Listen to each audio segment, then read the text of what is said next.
So let's get back on track. Okay. So anyways, you go back. So the purpose of knife cuts for different dishes, different applications, different cooking techniques, because vegetable domain cooks really fast than the wok, cooks in less than 5 minutes. So the thinner the vegetables are, the faster they're gonna cook. Yes, Mary. It looks like there's a link on the different cooking times in blue and it has an underline under it. Yeah, Where's that? it had a link. I don't think it transferred over, but Okay. it did have a link. And then on Tuesdays, your agenda, your menu for tomorrow. Okay, you are going to practice some knife cuts. Okay, you're also going to do two kinds of cooking techniques. You'll be introduced to your first two cooking techniques. One is sauteed, one is fried. Okay, you're going to practice some potatoes, bâtonnets, julienne dice, and you're going to saute some of them. You're going to saute some of them. You're going to fry some of them. Okay. So tomorrow, let's talk about saute. What does the saute means? Okay. If you have not done saute or know what it means, saute is defined to cook food quickly in a minimal amount of fat over relatively high heat. The word comes from the French verb sauter, which means to jump, and describe not only how food reacts when placed in a hot pan, but also the method of tossing the food in the pan.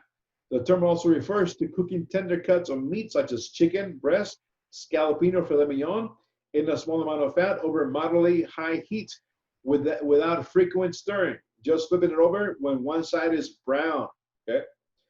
What the saute does, the browning achieved by sauteing lends richness to the meats and produce, and because the food is cooked quickly, the integrity of the flavor and texture remains intact. Asparagus, for example, retains a slightly grassy punch as well as pleasingly crispy tender bite.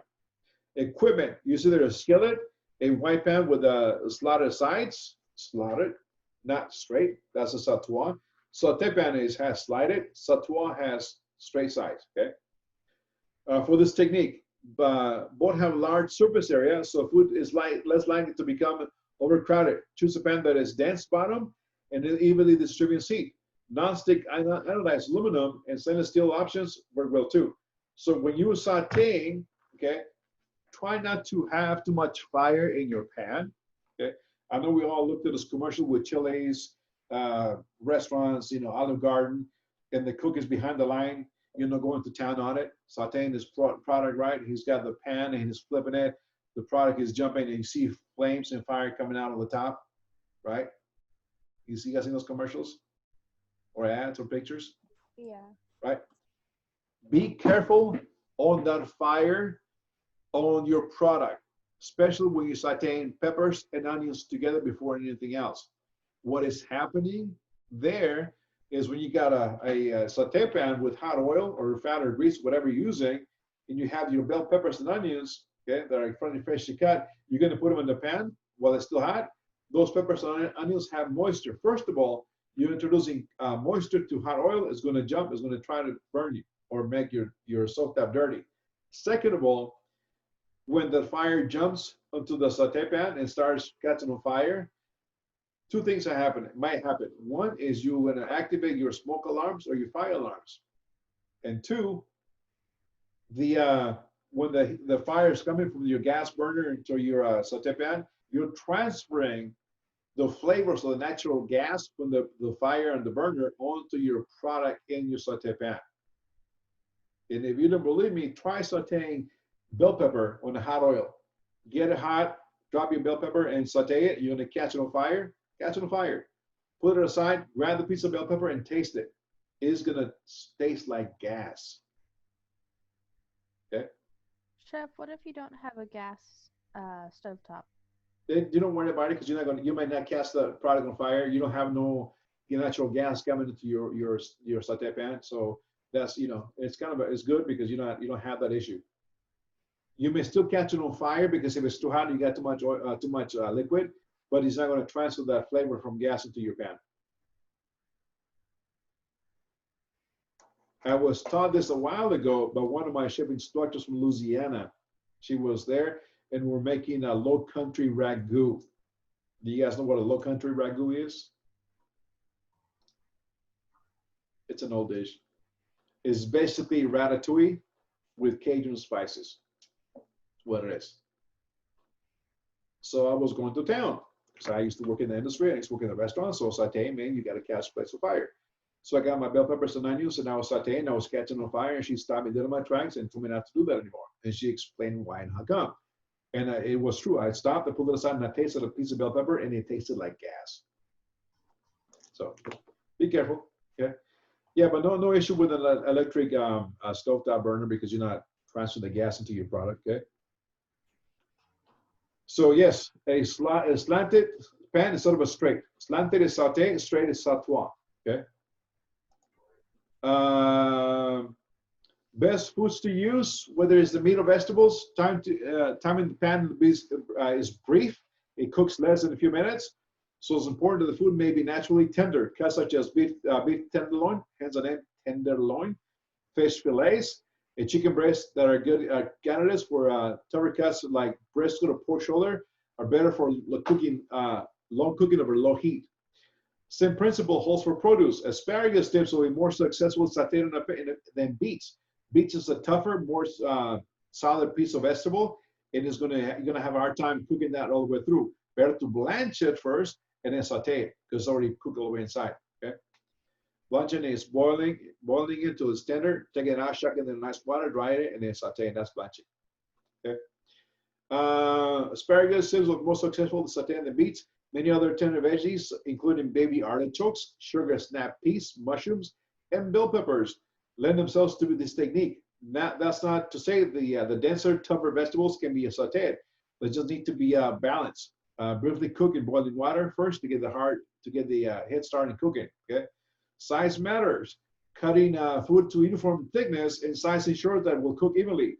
Vegetables should be longer than bite size. No longer than bite size. Meat should be no larger than portion size. Meat that is too thick or vegetables that is too large run the risk of burning or forming a tough, overly brown outer crust in the time it takes to completely cook them. Have the ingredients prepped before heat in the pan. So when you saute, have everything ready with you in a little container. Bring it to the stove top and then start sauteing. Don't start cooking and then you gotta go cut and chop. Have everything ready to go because when you start sauteing, it's gonna go by really, really fast. Okay. Heat the pan. Make sure the pan is warm with medium heat for a few minutes. It needs to be quite hot in order to cook food properly. The heat is too low, the food will end up releasing liquid and steaming rather than sauteing. Don't overcrowd your product, okay? Especially with mushrooms. Mushrooms are high in moisture. You grab a nice saute pan, hot oil or butter, you drop your mushrooms, a whole bunch of them. That heat on the pan is going to drop tremendously down. It's going to take time to bring back to that temperature, and your mushrooms are going to start poaching or boiling instead of sauteing, okay? So do not overcrowd your pan. Smaller portions work better, okay? Anyways, add your fat such as butter, oil, or bacon. I love bacon. Okay.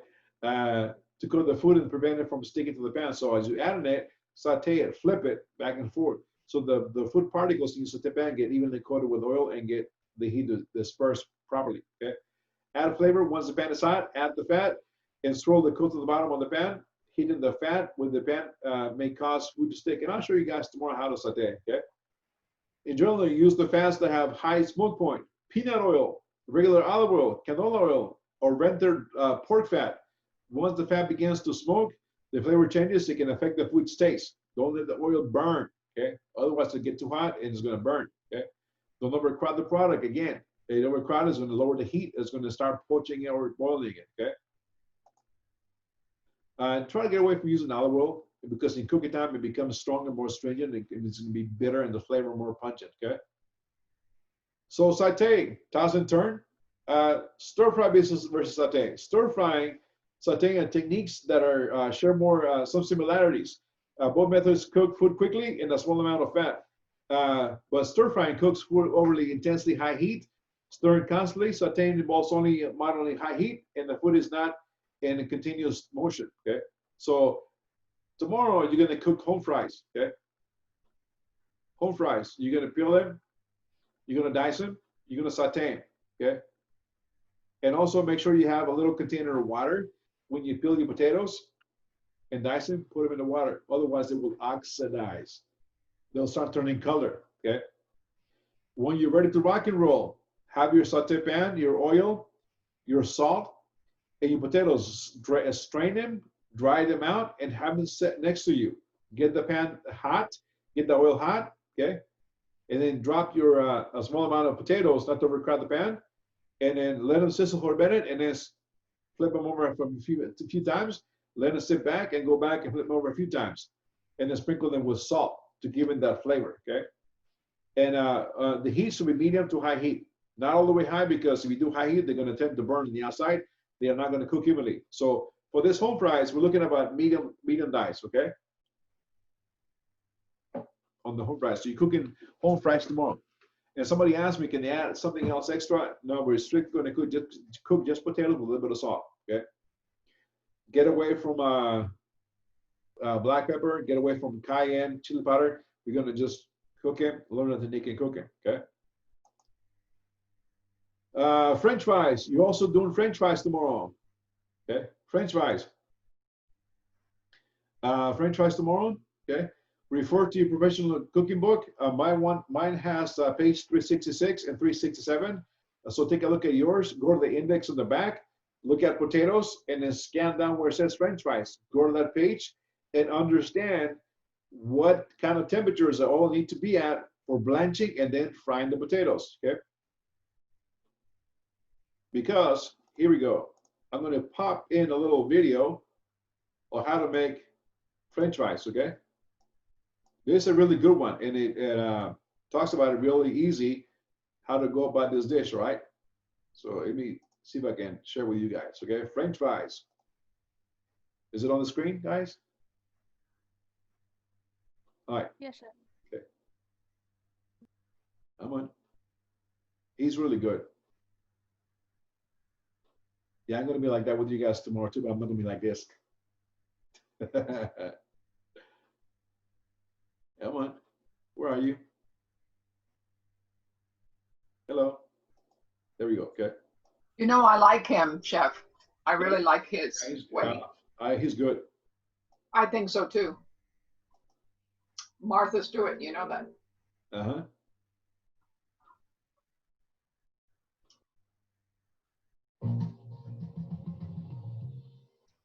Hey everybody, Thomas Joseph here today, and I am super excited to share with you one of my favorite things, and that is French fries. And today I'm going to show you the trick in making French fries at home. Actually, the real trick here is in frying them twice. Now, the kitchen conundrum, I would say, is that most people, when they try to make them at home, they end up with something like this, an insipid French fry in color and also kind of limp in texture. Nobody wants a limp French fry here. I'm going to show you the perfect way to make perfectly crisp on the outside, but tender on the inside French fries. It's all in the right potato for the job. I have a russet potato here, and a russet potato is great because it's high in starch and it's low in moisture. Those are the two good qualities that you need for making French fries. The Yukon Gold or new potatoes, they're low in starch and high in moisture, and you want to avoid that. Moisture and oil, they don't really work together. All we need to do is peel the potato first. Now, you can certainly skip this step if you like that rustic look. I'm going to make my French fries into a 4-inch length. You can certainly keep the ends of the potatoes on. You'll just have kind of an inconsistent shape, and that will alter the cooking time. So make sure that you square off your potato. Now, cut these into about 1/3 of an inch planks. These are thicker cut French fries. Now you can certainly do a thinner cut French fry, but what that will yield you in the end is a French fry that's kind of crisp throughout. I like the crisp outside with more of a creamy interior. Take your planks now and cut these into 1/3 of an inch pieces. So they're thick cut. I would say they're a little smaller than steak fries here, but now into a bowl of water. And you might think this is an odd step here, but what it does is it rinses off all of the extra starch that is on the outside of the potato so that when you do fry these, they don't get too dark and burnt on the outside before the inside is cooked. So this step really helps to give you that wonderful color and also a crisp texture to your French fries. So this needs to sit in your refrigerator for about 4 hours or up to overnight. So you could do this a day in advance. So I have a batch of French fries that have been soaking overnight here, and you can see all of the starch has come out of the French fries. And now spread these out onto a sheet tray, or you can use a plate here, lined with a towel. You need to dry them thoroughly because any excess moisture is going to pop up when you fry these. So as I dry these, heat your oil, and I'm using a neutral oil like a safflower oil. You could use a canola oil, anything that will go to a high heat to 300 degrees. And 300 degrees is the blanching temperature, or the first cook for the French fries. We're going to cook them until they're tender at a lower temperature, and then we're going to increase the temperature to give that crisp exterior. My French fries are nice and dry, and I'm going to drop these into the oil in stages. You don't want to do all of the fries at once, because what that is going to do is it's going to bring the temperature of your oil down to a very low temperature. We want to keep it in between 280 degrees and 300 degrees.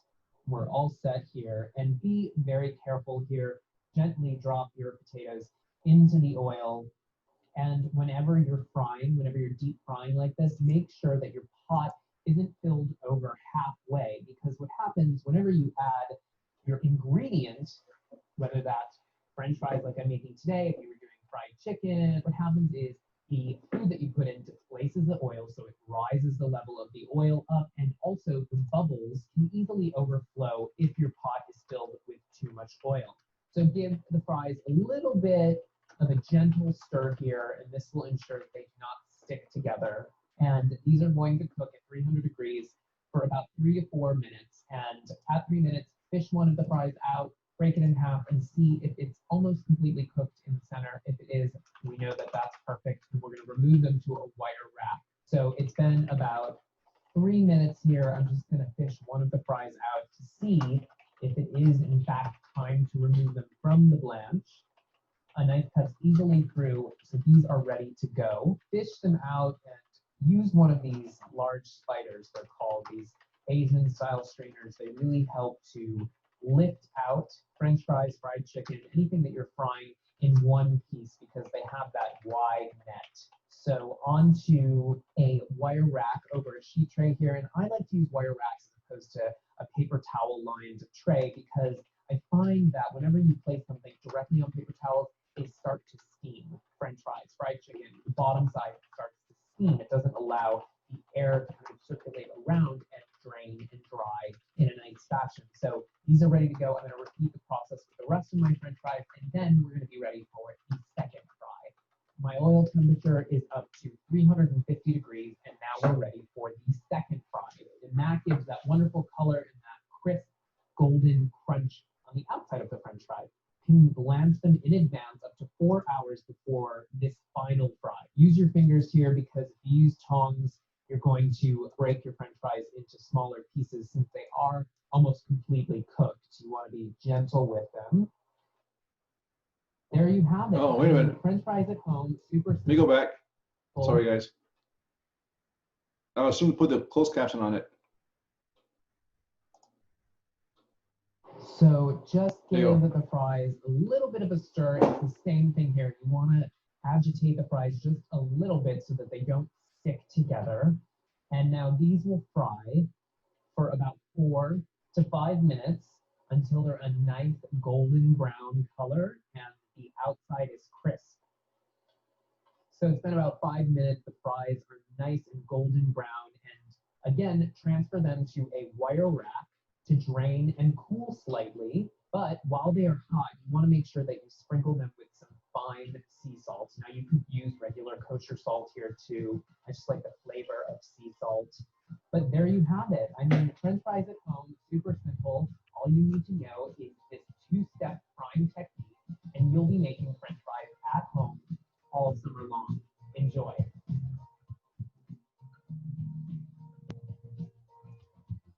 So French fries. Come on.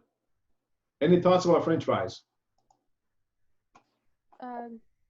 I'm gonna probably have to get some new potatoes because I got really small ones. How's I can grab one if you want to see. They're like the little Redskins, or you go to the Yukon?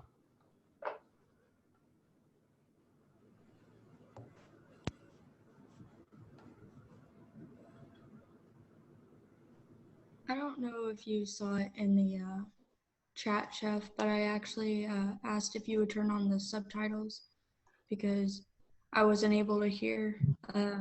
My hearing aids have not been acting right, so I don't know what he was saying. It just sounded like he was going wah, wah, wah, wah, wah, wah. Honey, we didn't need a hearing aid because I felt the same way, so don't worry. Okay. You heard me? That's me. It was a good idea, Sheffy. Thank you. I did, but I was trying to figure out how to do the closed caption on it, and when I did, it was too late. Well, you came through. But I'm gonna put the link on the chat so you can copy it and watch it at your own, okay? Because you may want to see it a couple of times before we actually do French fries tomorrow, okay? Okay. Thank you, Chef. And Chef, you I didn't understand either. You blanched them for what? How long were they? 10 minutes? 300 until they become like a little bit soft, and then you take Okay. them off, and then you fry them again for the amount of time until they become golden crispy. Correct. Yeah. So when we add them back in, are we changing the temperature at all? Raising it 350 degrees. Oh, so okay, so to 300 to 350. Yeah, 350 for the second fry. And then you go ahead. That's like what we just watched is exactly how you want us to do it tomorrow. Right. So they come out nice and crispy. They don't come out soggy or kind of limp looking French fries, okay? Because French fries are supposed to be crispy. Okay. So the first blanching is at 300 degrees until it becomes somewhat soft and tender. Take them off, strain it, pat them dry. And then the second one at 350 degrees until become golden brown and crispy. And then you have French fries. Go ahead and prep them like he did. Uh-huh. Are we gonna have everything prepped before class, or are we gonna do that with you? During class. Okay, we'll do that with you. Right. So I want you guys will start as we start in the class, okay?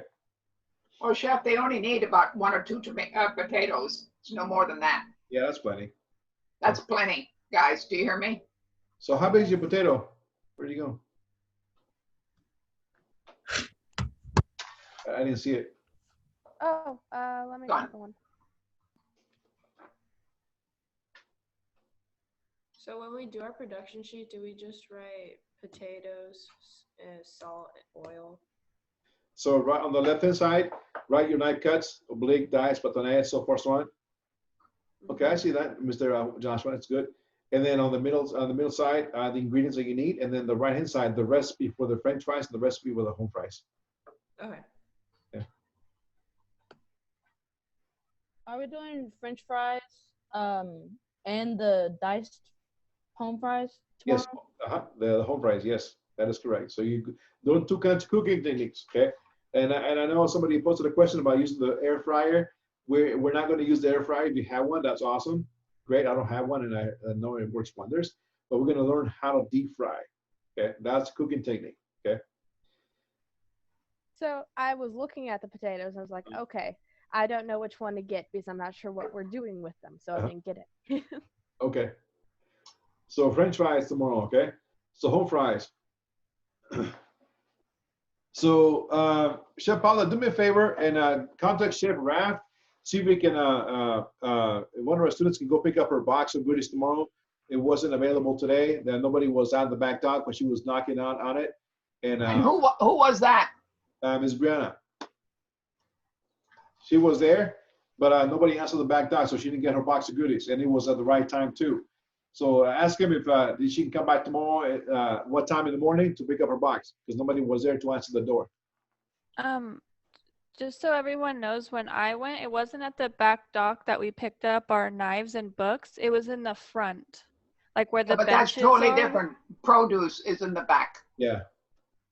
Oh, well, I that's picked where up they mine. gave Mine me was my at the stuff. In the so- front, that's weird. Really? Huh. Yeah, but I think there was Mine was also at the some dock, so I was thinking- miscommunication because me and 2 other people were out there and they told us that we weren't supposed to be there that early and that they were going to get our stuff together. And then, What? and then so when the guy came back out, he said, "Oh, sorry, my bad. You are supposed to be here at this time." Thank So you. I think the reason it was at a different place is because they weren't ready yet at the back dock. I don't know. Chloe, where did you go? To the back dock or the front building? So it's the same building that the back dock is, but it's in the front. Oh, okay. Yeah. I went straight to the back and then they answered the door like immediately. So That's Yeah. what I'm I talking went about, at 10 nice. o'clock. Yeah. So it'll be tomorrow morning. Today is too late. So tomorrow before class, hopefully in the morning between 8 and 10 o'clock, you can go pick up your product. I know Chef, tell me that name again one more time. I'm sorry. Who was the one that went? Brianna. Okay, thank you. And she went in the back and nobody was there. So I asked him at what time can she pick up her box of goodies tomorrow. Okay, and what time was she there? Uh, You know what? They're gonna ask me, Pumpkin, so you know I have to defend ourselves. I went around noon. Noon? Okay. And it was right on time because it was from 8 to 2, right? No, that's right. Yeah. No, it was 8 to 3. 8 to 3. So yeah, you went at the Yeah. right time. Yeah, you were there. You were right, honey. Okay, I'll make sure that I'm gonna text him right now. Don't worry, they'll get straightened out. Chef Paolo's gonna have that cracking that whip. Be nice to me. I am being nice. What am I talking about? Okay, I'll take care of it. I'll care. All right, cool. So French fries, okay? As you see on the picture, from the first one from the home fries, make sure that when you present them, don't just put home fries on the pan. Here you go. Here's my, no. Make sure you at least present them in a bowl or a plate or somewhere that is going to emphasize your home fries. Same thing with the French fries. When you present tomorrow, if you have a little cup or a little souffle thing like that, present your French fries in a nice little decent setting. Okay, don't just say, here's French fries on the table on the cutting board. No, come on, maybe have a little dish with ketchup. Even if you don't have a little dish with ketchup, if you have a little packet, that's fine too. But be nice and how you present your food. Okay, so make sure you present it in a decent way. Okay, we're going to get to a point where you're going to be shooting for the stars when you present your food, but for the beginning, just make sure they're decent and presentable. All right. Okay. So French. Question. Are we presenting it just like showing everyone on the computer, or are we taking a picture and sending it to you? You're showing on the screen. You also sending the picture by email. Okay. So we're doing both. Correct. And I forgot to mention the other class too, Chef Paula, but I will let him know tomorrow. From now on, Tuesday through Thursday, when you are presenting food, our class ends at 6, right? So 4:30 is the cutoff time. 4:30 is when you present. Okay. So we come in tomorrow at 2 o'clock on the dot. We begin our production. 2, 3, 4. You got 3.5 hours to cook, and at 4:30 you present. Okay. Why? Because at 4:30, from 4:30 to 5, we're going to take a look at your pictures that you sent, submit, and we're going to give you a critique over the Zoom meeting to let you guys know it was a hit or miss, and if it was wonderful or if it needed some improvement. And that critique is going to follow up on your notes on your grade every single day. Okay. Even when you go on the hybrid on campus, we're going to walk in at 1:45. So I'm going to be there earlier. Okay. So try to be there 1:45 so we can, check. You taking the wellness check. I take the temperatures, your full uniform, have a production sheet. You walk in. I'll give you a little tour of the kitchen where everything's located, and it will start producing your product. You got from that time until 4:30 to present your food.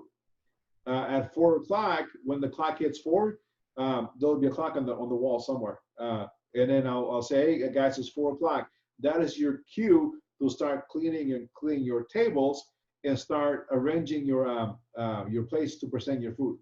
By 4:30, everything's down on your tables. It's clean, ready for critique. All right.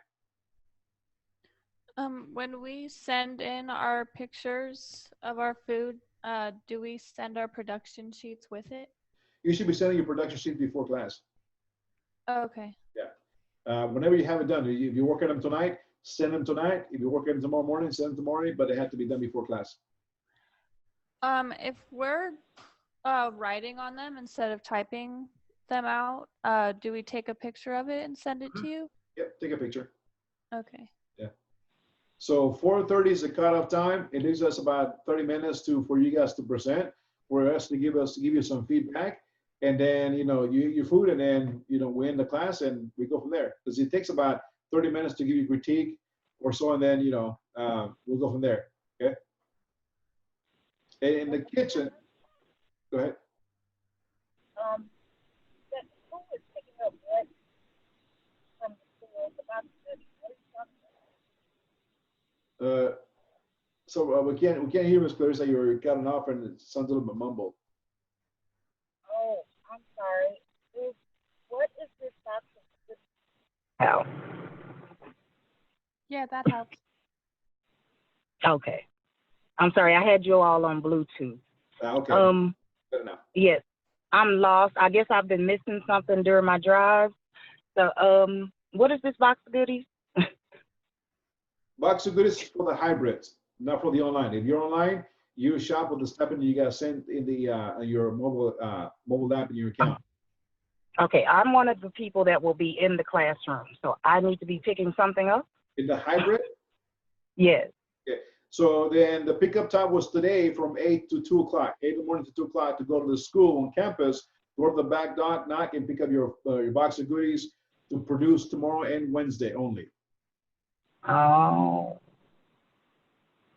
Is it possible to get that tomorrow? Or I'm sorry, that's what you're checking on, right? We are working on that right now to make sure that is you got some timeline to be able to pick it up from the campus tomorrow. Okay. Okay. So on campus hybrid, we walk in at 2:45. We check you in, give you a little tour of the kitchen.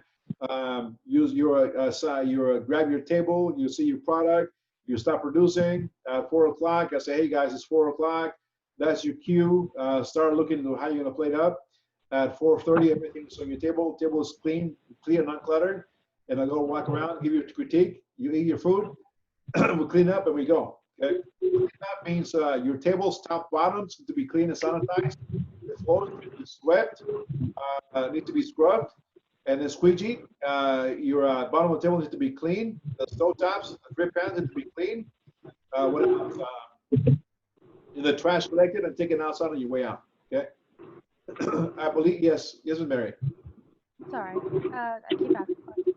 I have two questions actually. First of all, how are we going to do the online and the hybrid at the same time? Would one of them be at a different time, or is it just that you're going to be in the school while you're doing online with us? Bingo. At the same time, all together. Okay. Okay. And then second question is French fries and country potatoes the only two things that we're making tomorrow? Right. It's an easy way to get into the system. Okay. So we're not cutting carrots tomorrow? Yes, I'm going to go to the next slide. Okay. The next page after this one.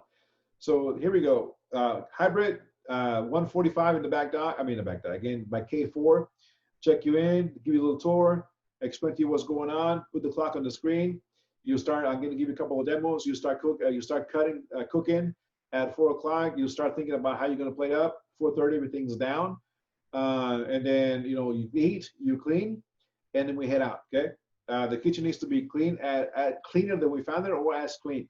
Meaning your tabletops, bottoms, your floors, your trash, your stovetops, whatever we use. And I believe, don't quote me this one, I believe we are going to have a dishwasher washing your dishes because we want to keep that 6 feet social distancing in the kitchen as well. So hopefully there'll be a dishwasher washing the dishes as you're working and continuing and prepping. So they'll keep their flow going. Okay. So we had them off-ish last block, and it worked wonders because the more you cook, the more you're going to produce dirty pots and pans. Okay. So on that, with the hybrid online tomorrow at 2 o'clock, or 1:45, whenever we're done with other class, you'll log in. I'll log in. Shipala will be logging in.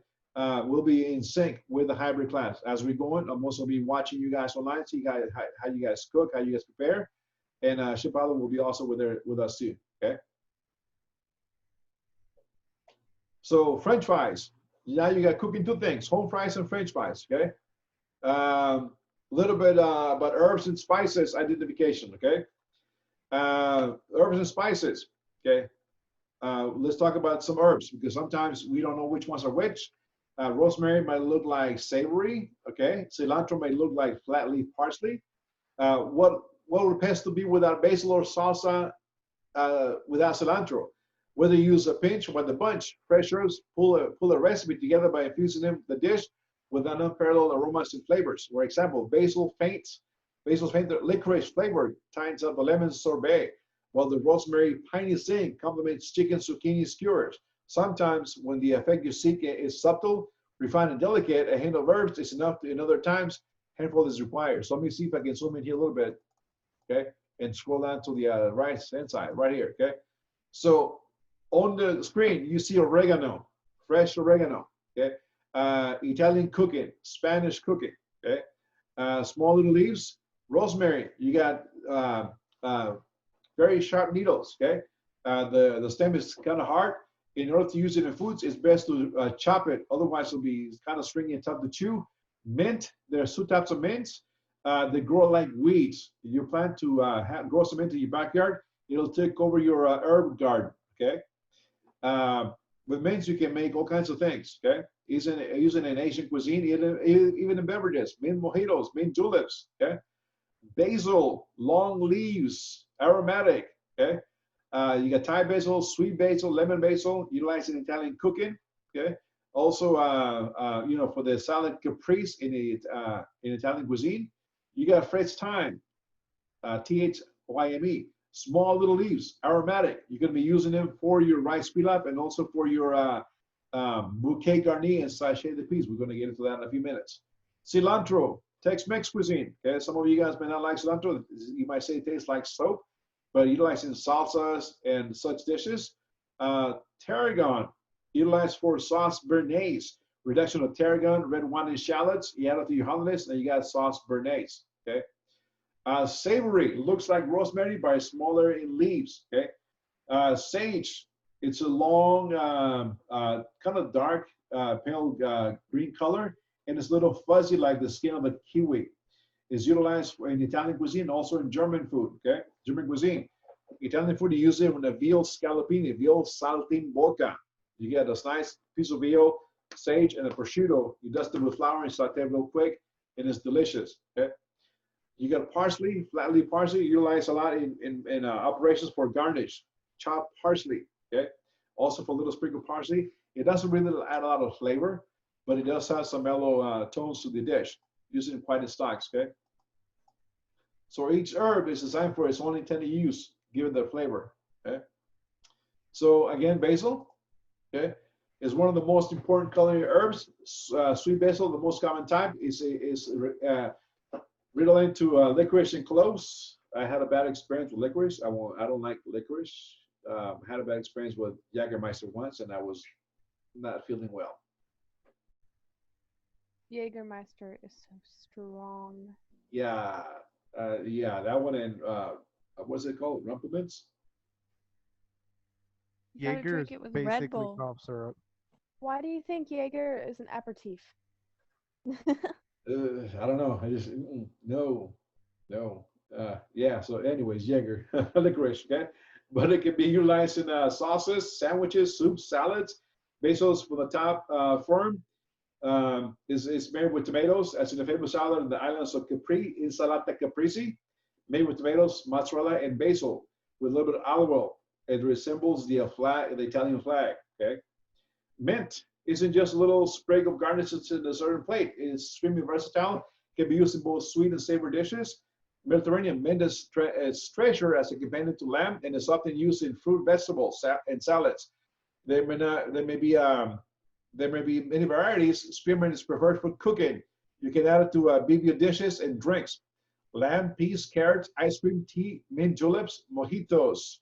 Spearmint is bright green leaves and is fuzzy, very different from the darker stem rounded peppermint. Rosemary, Latin rosemary means dew of the sea. Appropriate, it's indigenous to the Mediterranean. Rosemary is one of the most aromatic and pungent of all herbs. If you plant rosemary in your herb garden, you're going to go back and smell that fresh rosemary aroma. Okay? It also is a pest repellent too. Okay? So rosemary. Okay. Next one up, oregano. Grows wild in the mountains of Italy and Greece.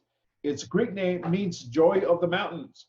The Greeks love oregano sprinkled on salads, Italians shower on pizza and slip it into tomato sauces. Add some chopped oregano to vinaigrette, or use it in poultry, game, seafood, and some dishes. You want them to take the Greek and Italian direction, even in pozole, right? Oregano. Thyme, fresh thyme. Comes in dozens of varieties. However, most cooks use in French thyme. Undoubtedly, thyme is the most important herb in the European kitchen. Without, what would a bouquet de garni be without? So, bouquet de garni, do you guys know what that is? Bouquet de garni. Okay, bouquet de garni is a butcher's twine that is tied with, it's tied. You have fresh thyme. You got parsley leaves. You got, I think, a piece of leek. And what else? Parsley, thyme, leeks. And what else he has in it? It's about 4 ingredients. I can't remember on top of my head. But you tie them and you drop them in your stock with a string attached to the handle of the stock pot. It flavorlizes your liquids. And when you're done with it, you just take it out by the string and toss it on. Still trying to fish those stems of fresh thyme in your broth. Okay. I can't remember what it has in it. I know it says thyme, parsley. There's a couple of herbs that will go with it. Okay. Cilantro. Okay. Some call it cilantro, others call it coriander. In the Middle Eastern, it's coriander. In Puerto Rico, it's culantro. It's a little bit bigger, some of the same flavor, distant cousin. But whatever you call it, chances are you love it or hate it. Okay. Sometimes people say it tastes like soap. I don't like it. Okay. Chef, I was going to ask you about that. So that's actually a hereditary thing. My mom and I have it, and it tastes like soap to us. So could we like avoid using it, or should we still use it in the dish? If you're allergic, do not use it. Okay. If you don't, if you're not allergic, it's going to come in some dishes. So try to use as little as possible, because I know the taste. Even like me, I don't like nutmeg, but in some recipes it works wonders. Okay. Okay. Parsley.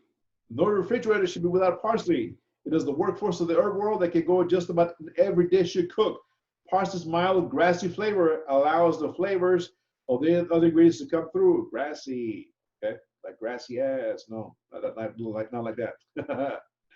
Curly parsley is less assertive than its brother. Flat-leaf parsley, I think called Italian parsley. Flat-leaf parsley is preferred to cooking as it stands out for better heat and has more flavor. While more decorated curly parsley is used mostly for garnishing. Reach for there when it's dish needs a little bit of burst of color. Sprinkle more on a little parsley out, and a mixture of chopped parsley and garlic and roast lamb. So parsley, a lot of chefs tend to be a little bit lazy when it comes to a functional garnish in a dish, and they'll grab some parsley, rinse it, chop it up real fine, take it, put it in some cheesecloth, wring it on some cold water, open it and fluff it up, and use that for garnish on the plate. Okay. That plate with chopped parsley, it looks dirty. It looks somebody mowed the lawn. Okay, that's old school. Okay, that's back in the 70s and 80s when the garnish was chopped parsley. That was appropriate back then. Okay, now it has to be functional garnish. In the industry, in banquet catering events, okay, we call that by the slang word. Okay, when you're doing banquet events, we always try to utilize a lot of parsley in our dishes for garnish. Okay, sometimes you get away with it, sometimes you can't. But when you do so, the kitchen knows it. When we call it out for the dishwasher, hey, go get me that marijuana. And they know what we're talking about, okay? So we call it marijuana, chopped parsley. Hey, go get the marijuana for the garnish. And they'll know what we're talking about. That's the slang word, okay? Chives. Toss chives through a dish last minute because the heat destroys the delicate onion flavor. Thin slice them to maximize the taste, or use finely snipped chives as garnish. Chives are great in dips and quesadillas. On baked potatoes, okay? Why? Because baked potatoes hot. When you add the chops to your baked potato, the heat kind of kills the strong flavor of the onions. So it's mild. You don't want to be sitting with your date eating a loaded baked potato with onions, the green onions, or chives, because later on you're gonna have the bad breath coming through. Okay, hopefully not halitosis. Okay, dill. Since ancient Roman times, dill has been a symbol of vitality. In the Middle Ages, it was thought to provide protection against witches, and was used as an ingredient in many magic potions. In the kitchen is featherly leaves lend a fresh, sharp flavor to all kinds of foods. Gravlax, which is cured salmon, cottage cheese, cream cheese, goat cheese, omelets, seafood, especially salmon, cold yogurt soups, even the tzatziki, a Greek sauce made with yogurt, cucumbers, and fresh dill, and all kinds of cucumber dishes, including, of course, pickles. Okay. So, in Sage, native to the northern Mediterranean coast, where it's frequently cooking, sage, long, narrow leaves have a distinctive fuzzy texture that makes musty flavor relevant to eucalyptus, cedar, lemon, and mint. It then is loved with veal, like in the saltimboca, which translates to English, jump at the mouth, saltimboca. If you hear it in Spanish, saltimboca, jump at the mouth, okay? So keeping fresh herbs, loosely wrap them in a damp paper towel, seal the Ziploc bag, fill with air, refrigerate up to 5 hours. Some of them might go bad before that. Check herbs daily, store bouquet style in bunches, in them in a little container with water, like you do roses or flowers, okay? To revive limp herbs, trim half an inch off the stems and place them in the ice water for a couple of hours. Then you'll bring it back to life, okay? Wash herbs before each use and dry it with a paper towel, okay? Spices. Before we go into spices, let's take a 10-minute break and come back. We'll talk about some spices, okay? So it is 4:06. Let's come back at 4:12, right, guys? Go use the restroom, check on your goldfish that has not run away, make a phone call, right? Check on Tweety Bird, the cat has not eaten it, right? We'll come back in about 10 minutes, okay? No Sylvesters. No, okay. So, Chefy, what do you find out about the pickup of the food tomorrow? Okay, she can go and pick it up tomorrow What time? in the morning from 8 o'clock on. But Chef said, did she go to the back door and bang on it? There was somebody there all morning. Raph said he was there at 12 and nobody heard the door bang. So she's got to really, Brianna, when you get there, did you really bang on the door? I'm not sure, but next time I will bang on it very hard. Okay, that's what I'm repeating what the man of the hour said. Okay, you know I'm rude and sarcastic, right? You've already got that about me, right? So the next time, and he said that you've got to go and make sure and bang on the door. There will be somebody there to pick it up. And so from now on, when you're in the hybrid class and you're picking up your stuff on Monday for Tuesday and Wednesday, for Monday and Tuesday and Wednesday, because, when you go Monday to pick it up for Tuesday, Wednesday, and Tuesday and Wednesday, make sure you really bang on the door. Thursday and Friday, you'll get the stuff at the school, all right? But you've really got to notify them that you're there to pick it up. I'm repeating word by word what the young man said to me today. He is old, but I'm going to call him young, okay? So I'm going to honor him by calling him, Brianna, I understand. Make sure that you're noticed.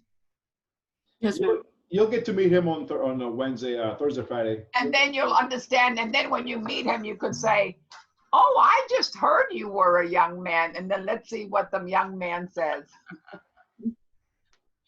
You think that I'm direct? He is direct. Do you understand? So and he's another great chef, guys. You know, good chefs usually don't have great personalities. Got it? And so you're all smiling, but it's the truth, because they've just got so much going on. But really, he doesn't want it to be a next time. So when you go there the first time, he wants to make sure that everybody gets their stuff. That's all he's saying. He doesn't want you to come back and get it. Do you all get what I'm saying? So from 8 o'clock tomorrow, go there and it'll be ready for you. It looks like Santa Claus' little brother. Just to give you kind of what a picture of what he looks like. He ain't a tiny person, okay? That's all I'm going to tell you. He's a big boy. He's a big one. He's got a beard down to his stomach. Yep. Yeah. Yeah, he is Santa Claus. And then the reason why he says to knock on the door really loud, because sometimes they're in the dry storage and they can't They're in hear. the dry storage. They can't hear. And I understand that because I've been in dry storage and I can't hear the door on the side. And you can understand that, Chef. So just make sure you're heard somewhere. Bang it hard. But it's fun. And when you meet him, just say, I didn't realize you were that young. He's going to say, oh, you're my number one today. You know how you're talking about the witch's spice was, I Dill? think you said, yeah, dill. Uh-huh. It's not anymore. It's bay leaves and sage. Ah, bay leaves. Oh, really? That's what they say. People say that they burn sage in the house, right, to get rid of bad spirits. Exactly. Ah, Oh, bay leaves? no Yes. sage. Yeah. Really? Well, bay leaves also work very well in potions and whatnot. Hmm. I should know. Well, you know, somebody sent me a kit. We were on break, right? Somebody sent me a kit. Maybe she thought I needed it, but one of those kits that had lavender and the wand and a shell, a crystal, a feather. And I'm saying, what am I going to do with this stuff? It's called a clearing of the room, right? Cleansing. Yeah. Yeah, I've never heard of it. Cleanse a room? No idea, Chevy. So what'd you do with the kit? I sent it to my niece because maybe she needed to clean her room. I don't know. I don't know what to do with that kind of stuff. And, you know, it cost a lot of money from what a friend sent it to me. She thought it was pretty different and cute. And I'm not into that kind of stuff. Typically 20 to 30 bucks for one of those kits, but if you get Yeah, everything yeah, legit- and it was a abalone shell. I have one. Do you? Yeah, I Well, got see, it. and I just mailed it to her yesterday, and if I had known, I would have mailed it to you. I got a kit from my uncle for a kind of housewarming thing for moving back here to Austin for college. Wow. So what does it do? It's typically used for like getting bad energy away, and if there's any spirits or anything, any negative spirits, you can lead them out of the Well, house. I should have probably done that. You can also use it as a protection circle kind of thing, where you just Really? yeah. There's many Huh. different uses for them. I thought it had the crystal, and then it had some kind of green plant in a bundle. Probably sage. Sage. Yeah, it was probably that. It was sage, and then the crystal, the lavender, the feather. I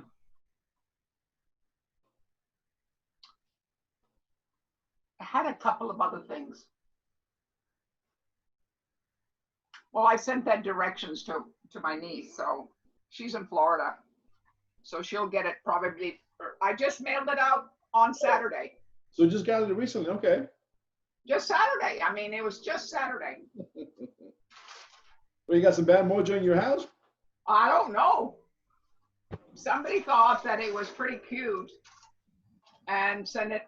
Well, she has a friend that I think opened that business, and she wanted to give her some money and some sales, so she sent me one Okay. to help the other person out. I have one similar. Yeah. And the feather. What does a feather do So it's basically besides tickling you?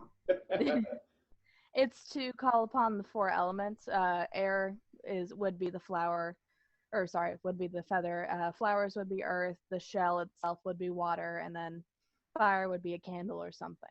So if you want to do a little circle and cleanse the house with a circle, or you can do it by just bringing sage around the house. Wow. Well, I learned more from you than reading that piece of paper. Do you know what I mean? I've just been doing this for a while. Yeah, and I've had it for over like a month and a half, and I'm decluttering. Do you get what I'm saying? So what I don't use or something, I kind of, and I didn't want to give it to somebody else as a gift, but I give it to my niece that would love it. Mm-hmm. Does she know how to use all that? I doubt it, but I'm sure she'll find out because she waits for dragonflies and butterflies outside her house. So she's got that thing with her. You know what I mean? Yeah. We just lost my niece, and so I thought that maybe that would help her a little bit. She lost her sister and my niece, so we're trying to put a memorial service together. Sorry about that. Well, one day at a time, guys. I lost my dad not too long ago, so I know how that Oh, is. did you? Who said that? Not easy. Chloe, I'm so sorry. How old was he, honey? He was 46. Oh my gosh. Yeah. What happened? Him and my brother were fishing. So I lived in California in a small town called Ojai, and we had this dam that you could go to to fish, and he fell off of the dam. Wow. Yeah. I'm really sorry. Oh, I sure will say a prayer for him tonight. Do you hear me? Thank you. I appreciate that. Oh no, I sure will. Oh my gosh, so young. And then when I'm 70, I feel like I'm the one that's blessed. Do you get what I'm saying? And so there's a lot of people that don't get to be 70. My mom didn't. And so every day I take it as a present to take what life is all about. Every day's a blessing. And that's why I'm here, to give back, because we have to give back and keep on trucking and keep on going to make sure that other people get it and understand it. And I'm pretty stern. And I sometimes people say I'm a little tough to work for, but after you get to know me, you'll understand why. Because I need you to go in that direction, to pay attention to you and cross the T and dot the I's and become clean as you go and make it work. And that's why I want to stimulate you to think, to make it work and understand. All right? We're on the right track. We're going to stimulate their minds. We're going to make their wheels spin. Yep. We're doing it. Isn't that right, Rebecca? Can you hear me now better? Yes, ma'am. I can hear you. Okay. All right. Well, I have a loud voice. No, I do a lot. I talk more clearly than a lot of other people do, and on vocabulary. So, but anyway, yeah, it's a good thing. So, I'm glad you're all here with us. Because did you learn something today so far? Isn't that been a great day? Understanding a little bit, but don't worry about your production sheets. The first one is always hard to do, and then afterwards you'll get to see it and understand it. So don't think that you're not doing something right. You are doing something right because you're going to learn. And that's what the key word is, learning. All right? And then Brianna heard that she needs to knock a lot louder on the door. See, she learned that today. Correct? Right. Don't you laugh, Brianna. It's okay, Pumpkin. So, but anyway, make sure if you're going to pick up your product at the school, I don't want you going and leaving without it. Making sure that somebody hears you. Do you all get what I'm saying? Make sure somebody hears you because they're in that back storeroom. If you haven't seen that storeroom, it's really far away. Make sure that they hear you. Not that Brianna did anything wrong. It's just she didn't understand the storeroom was way back there. And then the young man didn't hear her. Did you hear me? The young man, Chef, did not hear her. But he will the next time, I guarantee you, because I know Brianna's hand is going to be pounding on the door. So, okay? I love seeing your smiles, okay? And then Chefy can start with the spices. Okay, thank you. Spices. Go ahead. Sorry, Chef. I was gonna say that I was reading on my kit. It's actually from my uncle's shop. It's called Infinity's End, and the feather was to make it so you could spread the herbs around, or spread the smell of the sage and lavender and all that around, so it can clean the room. So you got to set the sage on fire? Yes. God bless us all. And you have to walk through the house and wave it? Yeah. It won't be on fire when you're waving it. It'll go out so that it's just smoking.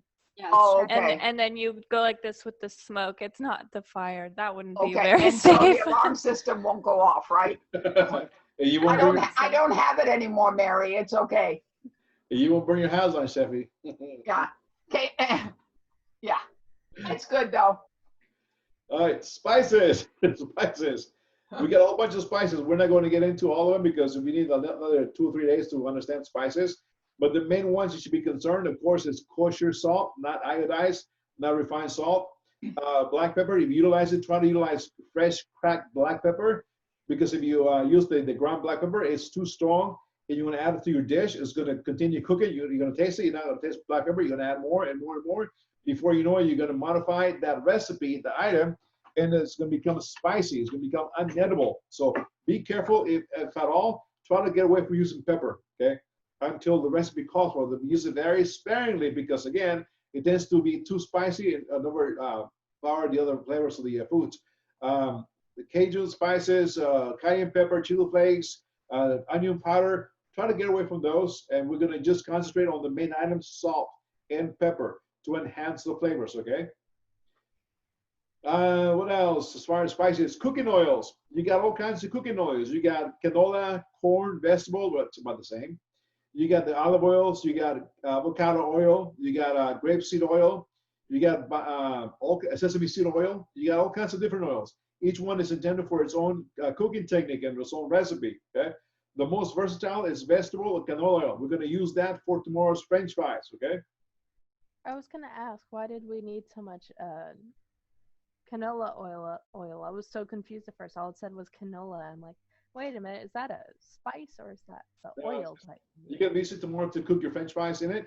You're also going to be using it to make your vinaigrette and also mayonnaise. So you'll be using it quite often throughout this week. And for sauteing, okay? So extra virgin olive oil is one of the most common household oils. It is true purpose is to be drizzled over goodies like crostini or used in homemade vinaigrettes. But be careful because olive oil is too strong, too pungent. If you utilize it in your dressing, it's going to overpower it. So try to get away from using olive oil in a vinaigrette. Okay, you can cook with it, but it's very, very expensive. It has a low smoke point of 325 to 375 degrees Fahrenheit, which means it burns at a lower temperature than other oils.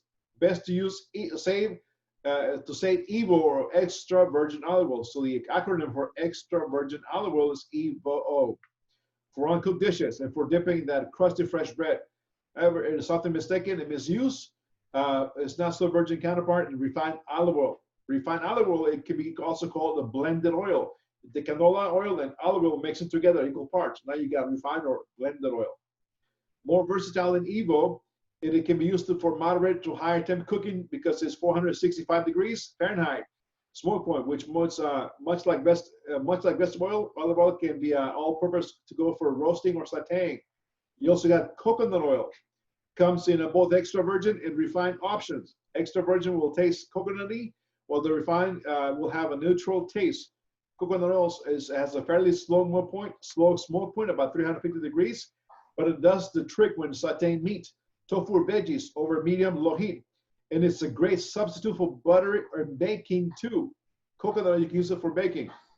On top of that, when you are done cooking with it, you can rub some of that coconut oil on your skin for mega moisturizing. You can exfoliate. Okay. Peanut oil also comes in both regular peanutty tasting and refined, more neutral. If you opt for a regular version, make sure the food plays well with the strong nutty flavor. Maybe some pad thai, some kung pao fried chicken, some kung pao chicken. Smoke point is about 450 degrees. Refined peanut oil is fat for deep frying. So if you plan to make some crispy golden fried chicken anytime soon, I would recommend grabbing some for yourself, but it's too expensive. Okay. You also got more cooking sesame seed oils for Asian cuisine. Best use as a finishing oil. If you're rocking in a stir fry, a little drizzle of sesame seed oil as you plate the dish and everything gets more flavor. Has a smoke point about 350 degrees. Flavor shines if it's not cooked. I like to use it and love to use it in fried rice. Okay, fried rice. That's one of the flavors that need to be pronounced. Okay, grapeseed oil is a natural tasting with oil with smoke point about 390 degrees. It boasts some of the healthy benefits, some of the omega-6 and omega-9. Okay, great for making mayonnaise. Okay, vegetable oil, corn oil, canola oil, are all extremely useful. They're the versatile oils. Use it everywhere. Okay. They got a smoke point about 400, 450 degrees, okay? And avocado oil for some salads, you can drizzle it on top and give some flavor to your salads. Vinegars, you got balsamic, red wine, rice vinegar, white vinegar, apple cider, and white vinegar, each one for its intended use, okay?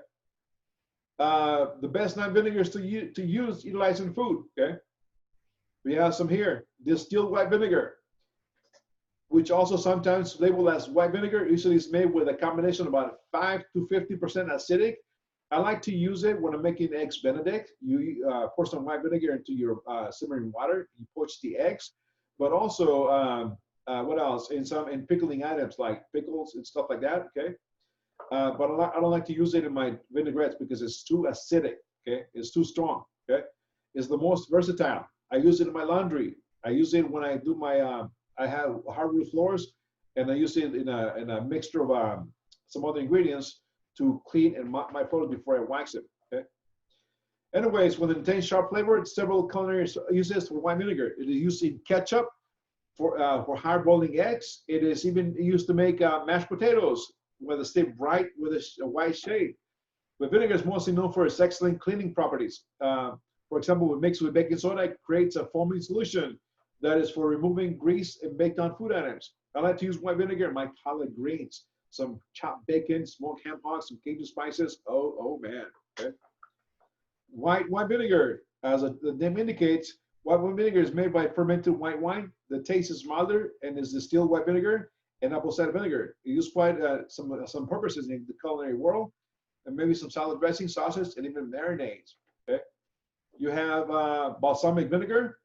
Balsamic vinegar is one of the most popular types of vinegar. The longer it's aged, for 6 months or so, the darker the color, sweeter the flavor, and the thicker the consistency becomes. It's easy to find balsamic vinegar in any supermarket. It can be very pricey, going all the way up to about $200 per bottle of balsamic vinegar. Okay, it is from Italy. It's made from the grape must, which is the juice is of freshly crushed whole grapes. Must contains the entire fruit skin, seeds, and stems and all. Balsamic vinegar is one of those best types of vinegar for food. It can be mixed with extra virgin olive oil for easy salad dressing. Okay, it also makes a delicious chicken marinade, and it's quite tasty drizzled on top of mozzarella cheese. You also got champagne vinegar. It's too strong. It is made with champagne. Okay. Next one up, you have red wine vinegar. This is the one that I like to go to when making the vinaigrette. So we are going to be making vinaigrette. I would prefer using red wine vinegar instead. The other one says too acidic, too strong. Okay. It is made from red wine that's allowed to ferment, and it finally turns sour. The red wine vinegar is a number of uses in its ideal ingredients: salad dressing, sauces, slow cooked recipes, mayonnaise, and some other for pickling. Rice vinegar, Asian cuisine. There's two kinds: seasoned and unseasoned rice vinegar. Okay, I like to use unseasoned. Fermented from rice wine, it has a sweet, rather delicate flavor, and is less acidic compared to most types of vinegar. Color of the rice vinegar can vary depending on the bottle's country of origin, ranging from a clear brown, red, or even black shades. Even have black vinegar, delicious too. Apple cider vinegar has a surge of popularity in recent years, becoming such as a wide variety of uses. The rice vinegar is made from fermented apple juice, giving it an entirely different flavor than other types of vinegar. I can mix some apple cider vinegar with some olive oil to create a little vinaigrette, but it's too acidic. Okay. Sherry vinegar from Spain. Okay, is naturally fermented and aged for at least 6 months. Reserva sherry vinegar is aged for at least 2 years. The kind of vinegar can be used to substitute balsamic vinegar, and there's some dishes in the Capri salad. Malt vinegar, fish and chips. Long John Silver. Get that malt vinegar and drizzle into your fish and chips. Okay. Cleaning vinegar, only for cleaning. The acidity percent is higher than the other vinegars. Okay. Industrial vinegar for cleaning. Okay. Only for cleaning. It's about 20-30% acidic. Okay. It'll eat up your solids. Okay. That's it for vinegars, and that's it for tomorrow's day. Let's take a look at coming up. Okay, take a look at Wednesday. Okay, this is where we're going to go into carrots. Okay, carrots for Wednesday. Okay, let's take a look at some of the. Come on. Wednesday. Briefly talk about sauces and stock and sauces. What is a stock? Okay, you are going to be making a stock. That's why they put all the shopping list that says about 6 pounds of bones. You're not going to need all those bones. Okay, a stock is a flavor liquid with a good stock. It is a key to a great soup, sauce, or braised dish. A sauce, it is a thickened liquid used to flavor and enhance foods made from a good stock. Okay, in the industry, big cities like Las Vegas, New York, Chicago, San Francisco, LA, maybe Dallas, Houston. Okay, those big cities have large hotels that have a lot of rooms, maybe up to 2,000 rooms. Okay, in those kitchens, sometimes they have the kitchen brigade includes a saucier. Saucier can earn up to $65,000 a year, working Monday through Friday. Banker's hours, just making strictly sauces. That is it, nothing else. Okay, but you have to know your way around sauces. And the key ingredient is your stocks. Okay. Anyway, it's a clear stock. Okay. You got different stocks. You got a white stock made by simmering chicken, veal, or beef bones in water, vegetables, and seasonings. The stock remains relatively colorless during this cooking process. But be careful. Okay. When you're making the stock, it's got to be on low simmer. It has to be simmering, not boiling. Like it has to be smiling but not laughing. Okay. If it's on a rolling boil, that stock is going to become cloudy. Okay. And the only way to fix that cloudy to a clear liquid is to clarify it. Okay. To clarify that stock. And to clarify it takes more time. Okay. To clarify the stock, you need a technique called making a consommé. A consommé is a dish, it's a soup made with a clarified stock, either chicken or veal or beef stock. To clarify a stock, you need, if it's a beef stock, you need ground beef, egg whites, mirepoix, M-I-R-E-P-O-I-X, which is celery, carrots, and onions mixed together. Your stock has been done, has been strained, has been cooled, but it's still cloudy. You put the mixture of ground beef, egg whites, and mirepoix in the stock pot. You put the cold stock in it, and you put it in the stovetop and slowly bring it to a simmering point. As the liquid is heating up, that mixture of ground beef and items is going to rise to the top. That top is, we call that the raft, because it flows like a raft. As the liquid is heating up, it's going to simmer. You're going to poke a hole in the middle of that raft to let the bubbles come through.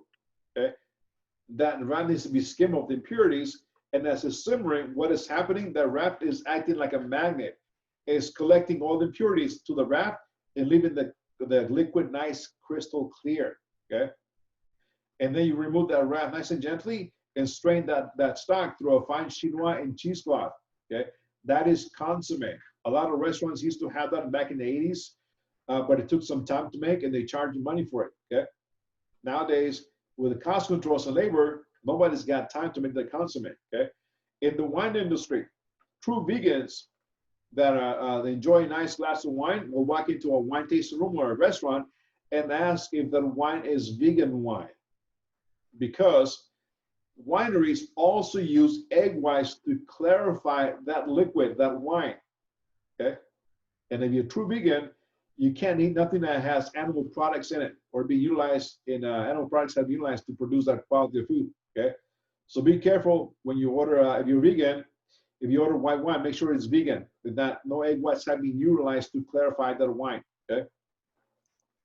So anyway, stocks. Okay, by simmering, brown stock made from brown chicken, veal, or game bones is all and vegetables, which have been caramelized before being added to the water. So when you're making brown stock, okay, we're going to talk about mirepoix. Mirepoix is a combination of celery, of onions, celery, and carrots. Okay, 50% onions, 25% carrots, and 25% celery. Whatever the volume calls for, that's the ratio. Okay. To make brown stock, you're going to grab your beef bones brown them in the oven, take them out, put them in your stock pot.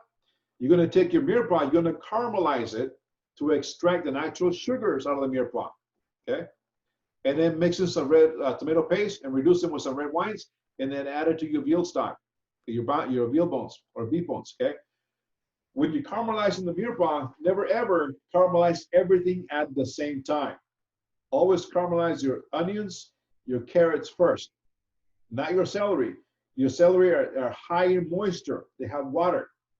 When you caramelize onions and carrots, it draws out the natural sugars, add more flavor, and the color changes. And then you can add your celery once you caramelize those two vegetables, because celery is like watermelon, it has a lot of water, okay? And that's what gives it the nice, rich, deep color of the stock. You can also do another thing we call an onion brulee. You take a whole onion with the skin on, cut it in half. The part that is exposed, you're going to char it on the stovetop, on a cast iron skillet, or on the grill. You're going to grill it, okay? That charring of the onion is going to add, you can add to the stock. It's going to give it more flavor, and it's going to give it more color too, as well too. That's onion brulee, okay? So you got white stock, okay, with just mirepoix, not caramelized, either chicken, fish, or a beef. You got brown stock, which includes the caramelization of the bones and vegetables, the mirepoix. Fish, both fish stock and fumet.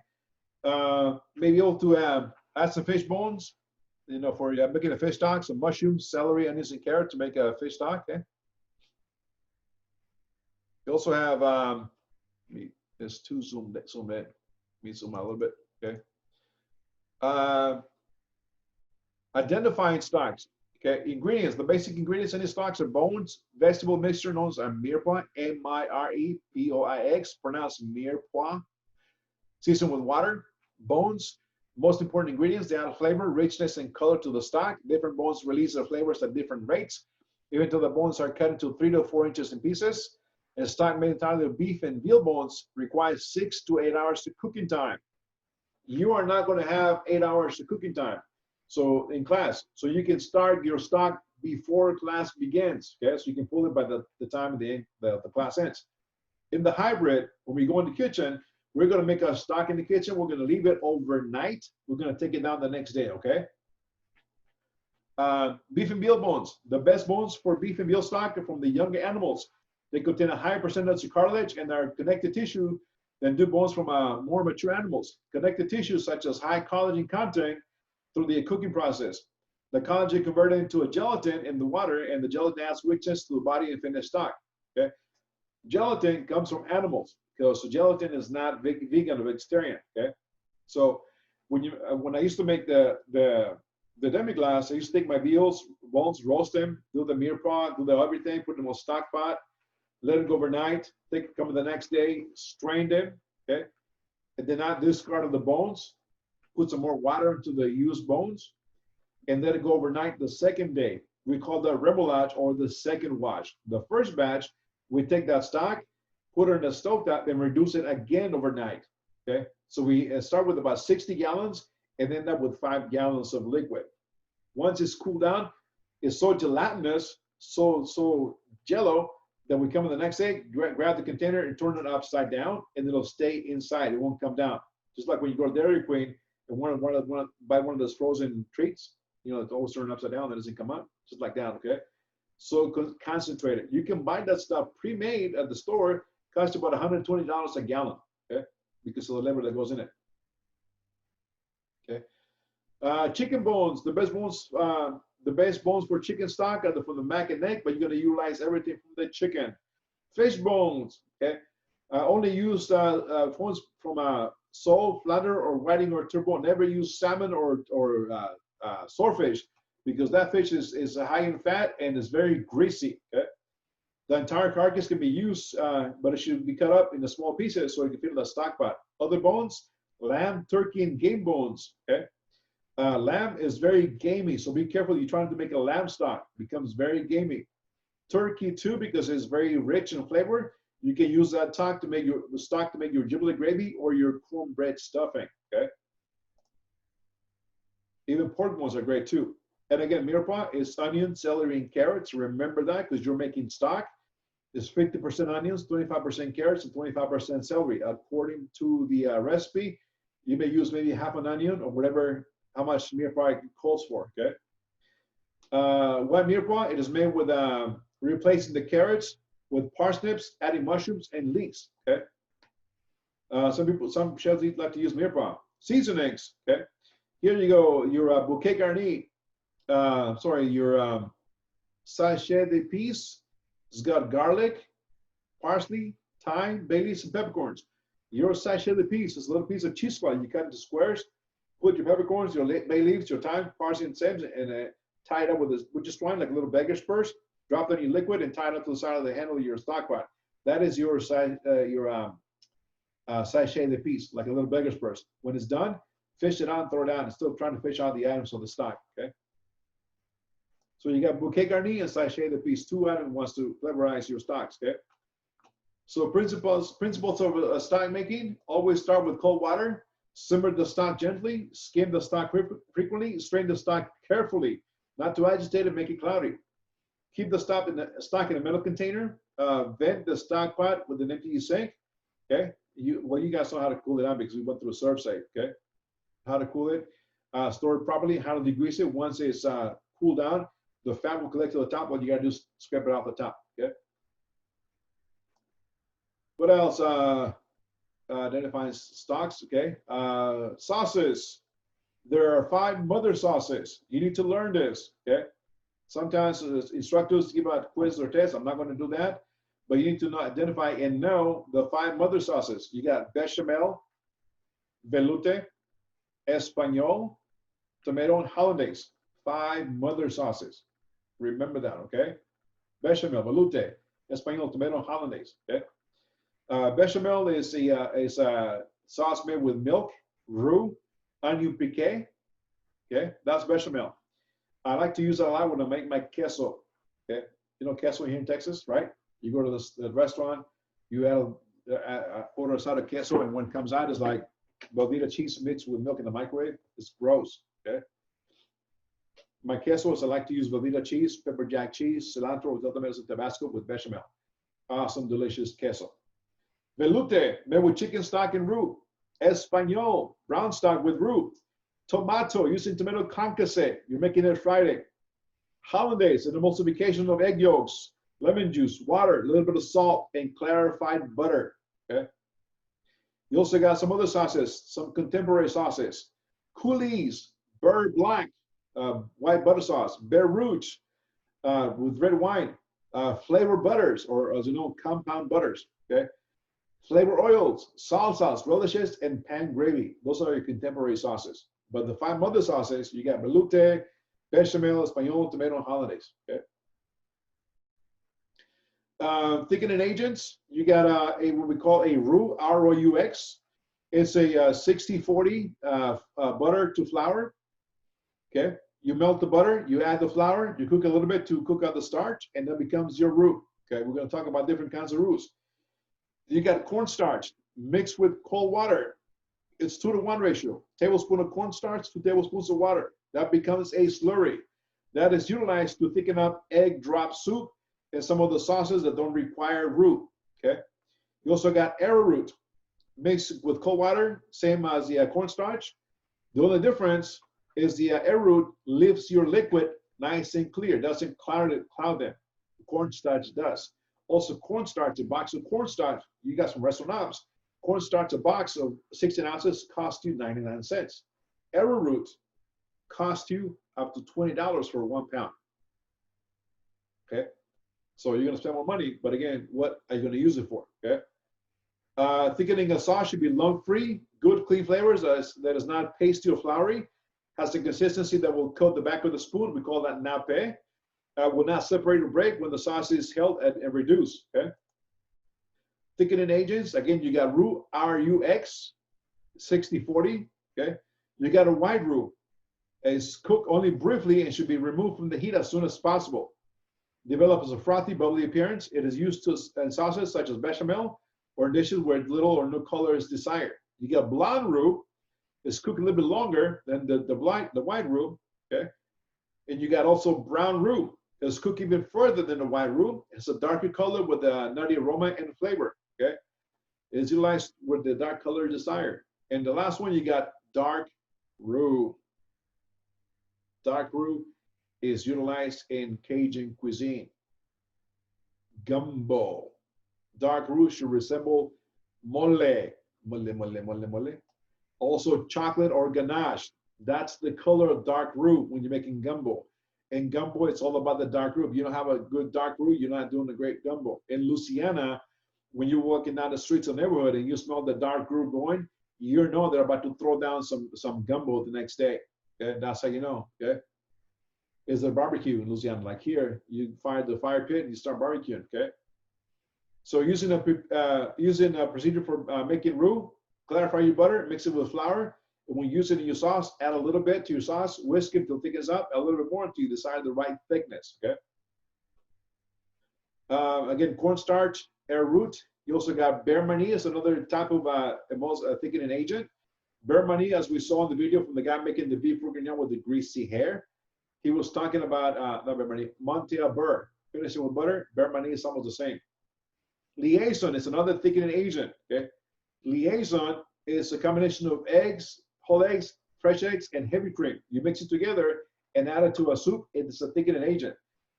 We got away from using a liaison because it is too expensive, and the heavy cream is about $7 a quart. Okay, so it's quite expensive, and it doesn't really work a lot in a lot of sauces. Okay, that's a classical French thickening agent. Okay. Finishing techniques, you got the reduction. The more you reduce it, like balsamic vinegar, that's going to thicken up. You got straining. Okay. You also got Montel beurre, which is similar to beurre mani. Okay. Here we go. Your menu for Wednesday. Okay. You are doing some more knife cuts. Okay. Onion. You are going to slice the onion, top left picture. You're going to julienne the onion, top right picture.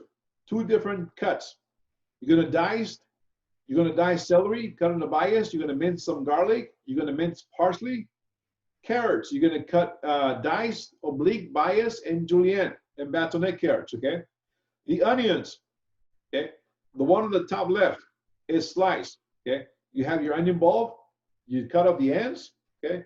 You cut it in half. Okay. And you cut it against the fibers. Okay. That's sliced. Julienne, as you see on the top right picture, is cut with the fibers or the lines that are drawn to the onion. Okay. So you see here on the right hand side, this could be the top stem and this could be the bottom stem of the onion. You're slicing vertically. That's julienne. There's two reasons why we do julienne. We do slice.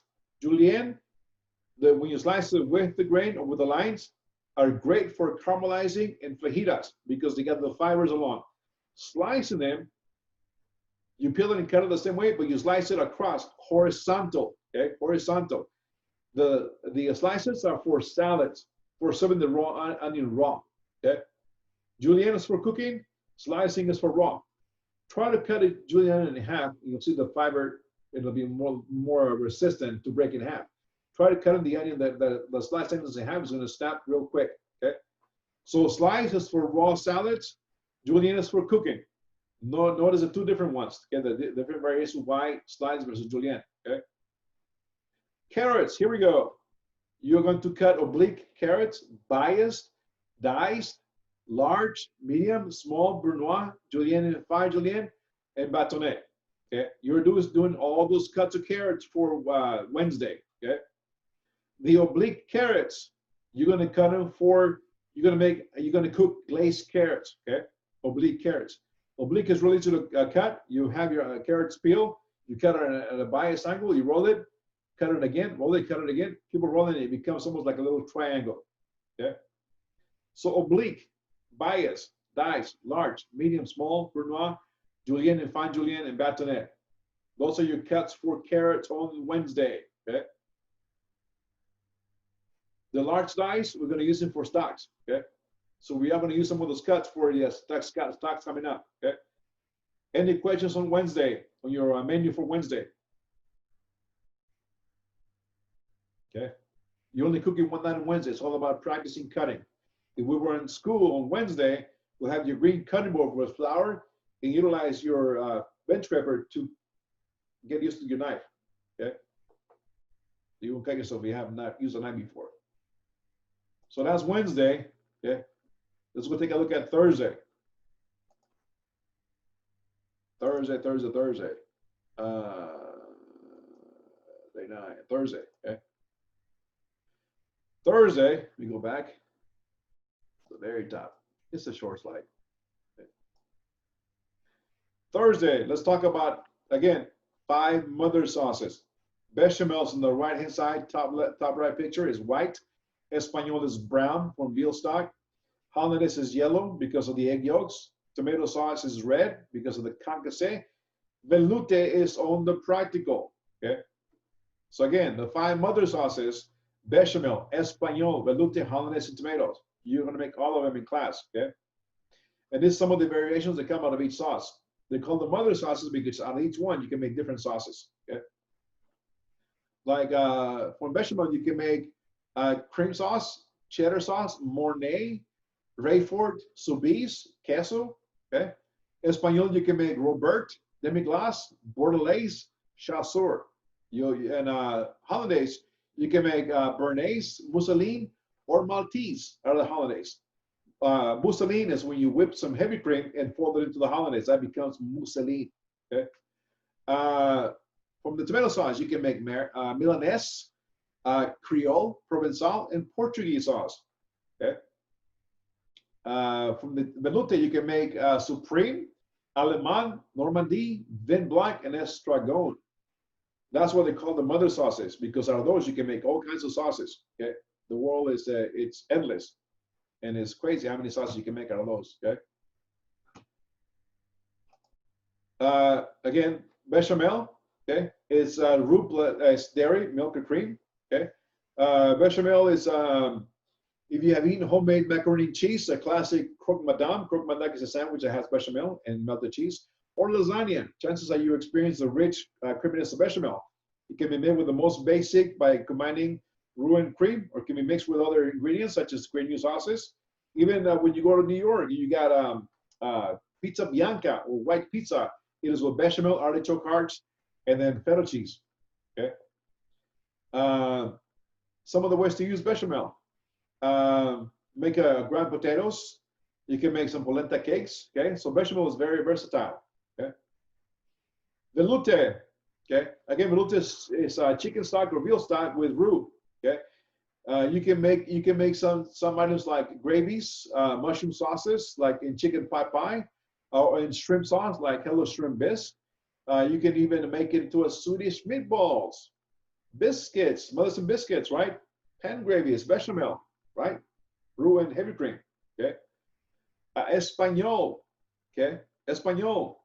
Even though some think of a blonde roux have more fun, Espanol proves that dark roux, they know how to party. Also, too, it's known as a brown sauce. Okay, you can serve it with a filet mignon. You can pair roast lamb with it. You can mix the Bordelaise with mushroom risotto. Okay, so Swedish meatballs, Salisbury steak. Okay, tomato sauce. Okay, tomato sauce, little bowl heaping pasta with tomato sauce, garlic, onions, tomatoes, that sort of thing. Get them in and make it a cacciatore hunter style, mushrooms, peppers, all kinds of veggies in it. Okay. One word that comes with tomato sauce, one thought is pizza, right? Can I have pizza without tomato sauce? Well, you can. Okay. Also, tomato sauce is utilized widely in the Middle East, especially in Israel, when the dish called shakshuka. It's a breakfast dish, has tomato sauce. It's excellent. It's flavor. It's delicious. Okay. Hollandaise. Think of hollandaise as a fancy mayonnaise because it's an emulsification. It's egg yolks, clarified butter, lemon juice, salt, and a little bit of water. Okay.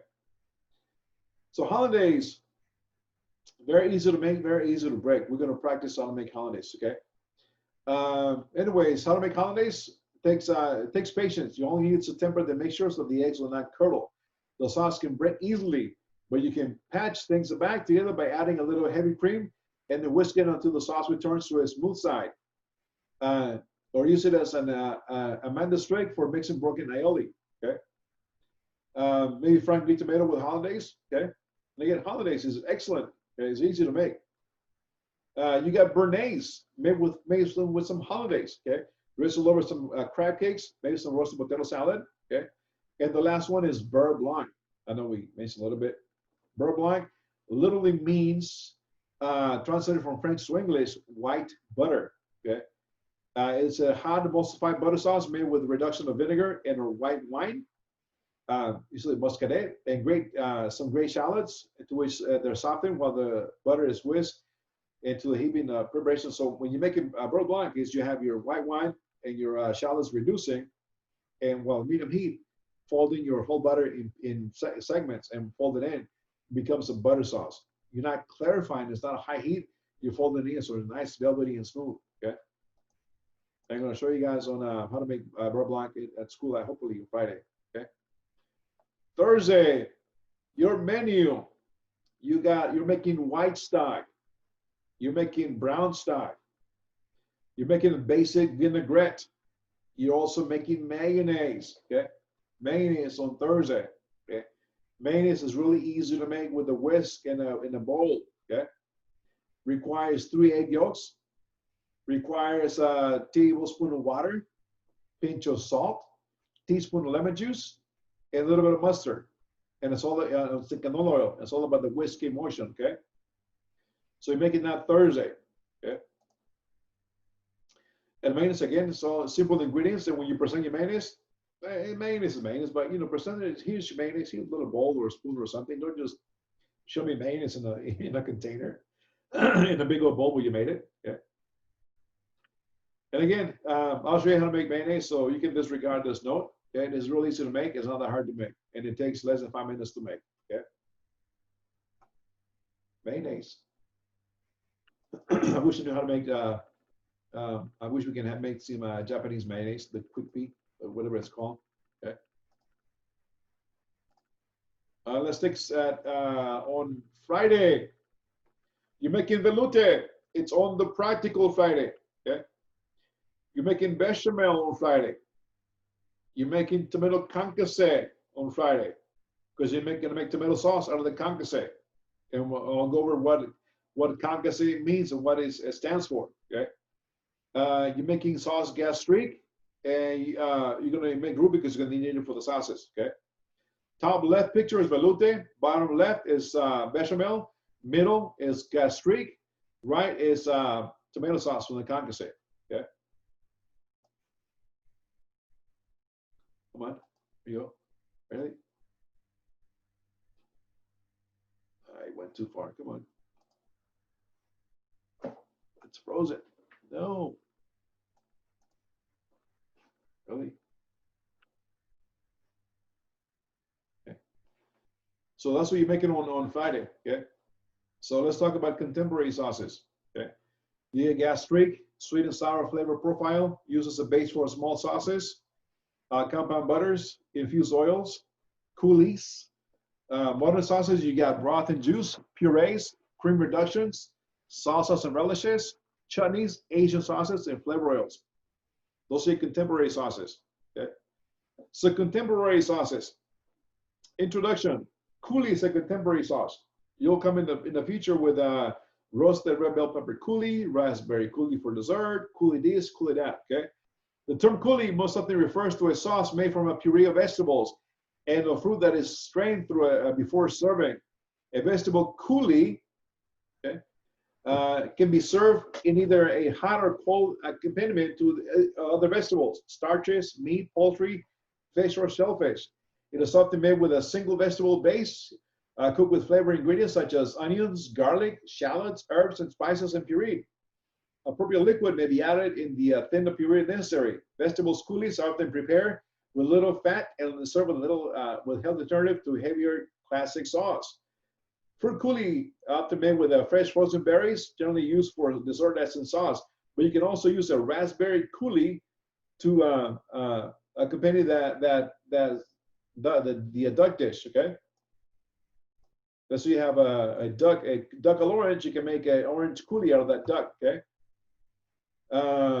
Typically, both vegetables and fruit coulis have a texture similar to that of a thin tomato sauce. Okay, but the textures can range from a slightly grainy to almost lumpy, depending on the intended use. The flavor, the color, the coulis should be that of the main ingredient. Flavors and herbs, spices of the flavor ingredients should also complement and not dominate the coulis. Okay, so it should complement, not dominate the coulis. Coulis to be more pronounced. Okay, so procedures for making coulis. Okay, coulis: cook the main ingredient and additional flavor ingredients such as an appropriate liquid. Puree the main ingredient and flavor ingredients in a food mill, blender, or food processor. Combine the puree with appropriate liquid. Simmer to blend the flavors. So vegetable coulis. Okay, let's say you're in regional cuisine. You're in parts of Mexico, right? You got cilantro. You're making rice, steamed jasmine rice. Okay, so cook your rice, split it into 2 portions, set it aside. Okay, you take your cilantro, wash it. Okay, remove the little twisty tie, rough chop it, put it in the blender. A little bit of water and liquefy a little bit. Strain it to have the clear green juices. Grab the bowl of steamed jasmine rice and infuse the rice with a little bit of cilantro liquid, not a little bit, until it paints a bright green. It has the fresh aroma and flavor of the rice, of the cilantro. The other one, you got your steamed jasmine rice. Okay, you want to make it red, so roast some red bell peppers, peel them, seed them, put them in a blender with a little bit of water and some juice from chipotle cans. Puree it and strain it. Utilize that liquid to paint the other rice kind of reddish color. Now you got chipotle rice, cilantro rice. Okay, you're making snapper Veracruz. Okay, so you have your red rice and green rice, put them together side by side. You got red and green. Your fish, pan sear it, put it on top is white. Now you got green, red, and white, the colors of, minus the eagle, right? And you top it with your tomato sauce on top, your Veracruz, which is the distant cousin of the puttanesca in Italy. In Italy cuisine, same process. Roasted bell peppers, basil instead of cilantro. You got another fish, right? Fish puttanesca.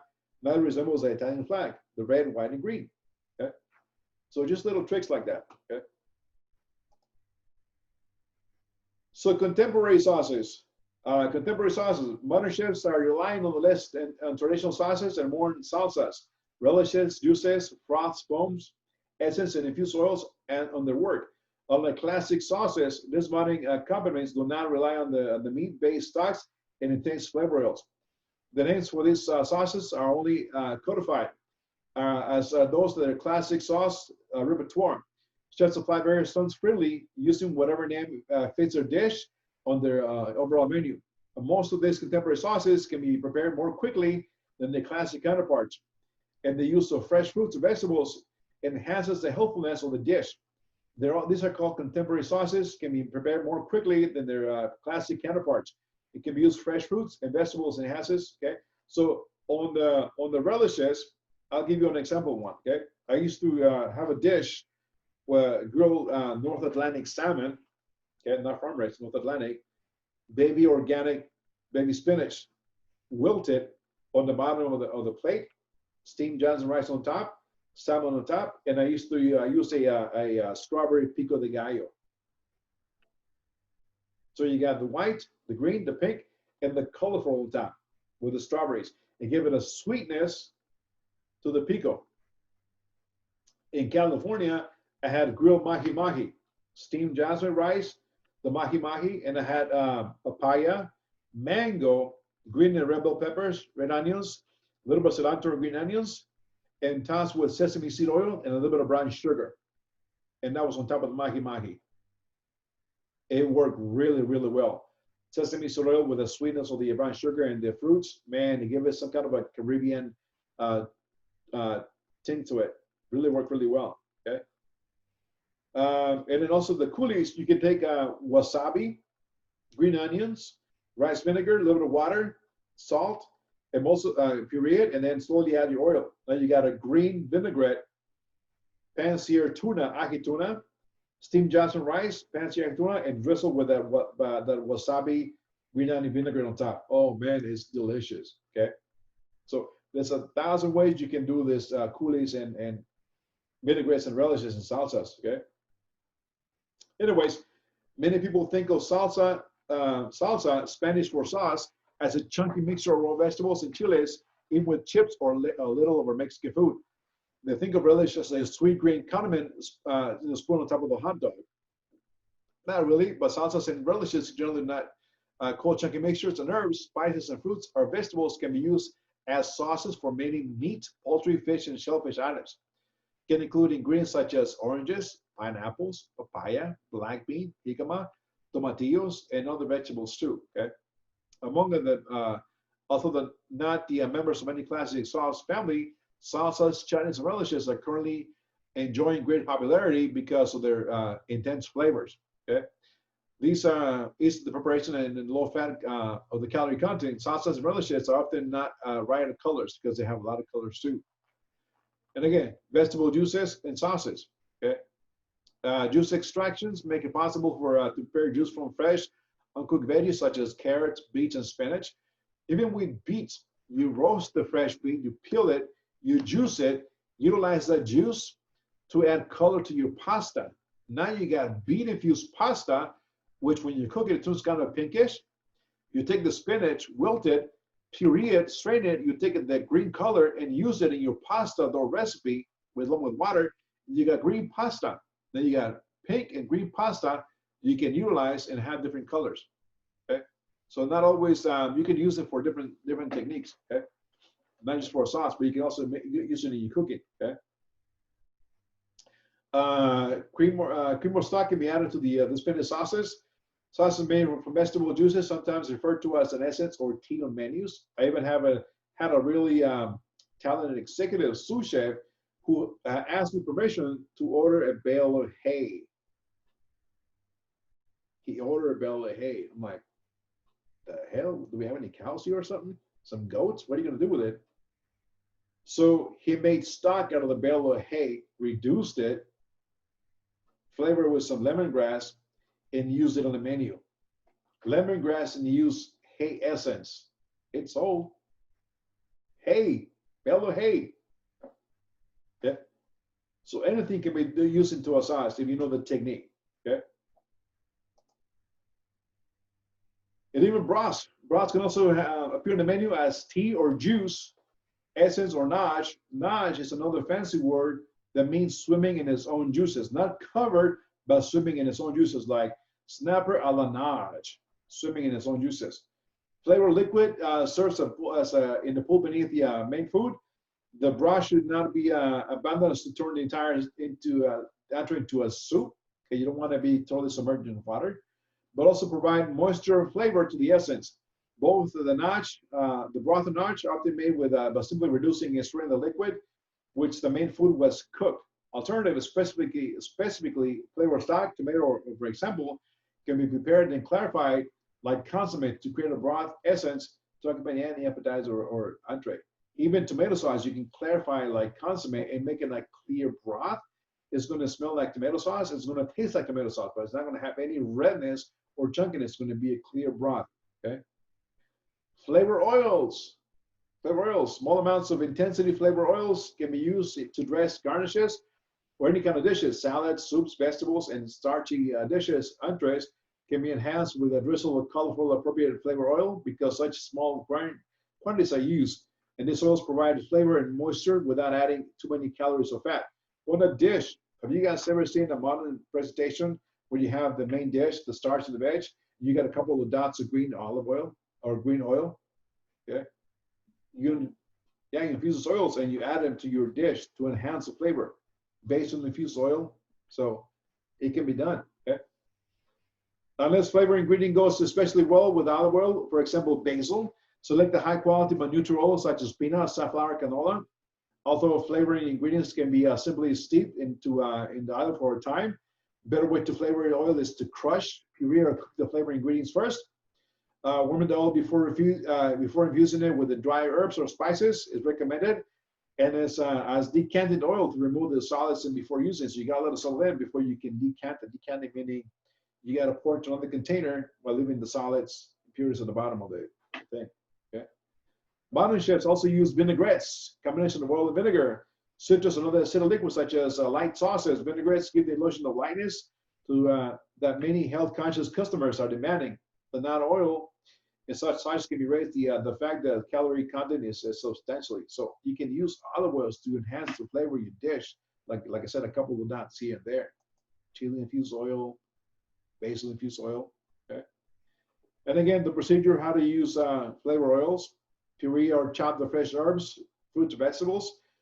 Sweat the dry spices or seeds in a small amount of oil from a paste to form a paste, and then add the selected oil and flavor ingredients in a jar in a tightly leaked container. You gotta let it sit for about an hour to 24 hours, okay, and then shake it constantly, and then let it sit and remove it, strain it, and put it in your refrigerator. Keep it cold, okay. Gastrique, you're gonna be making gastrique on Friday. So what is sauce gastrique? It's caramelized sugar deglazed with vinegar used to flavor tomato sauce. You'll be making gastrique on Friday, okay?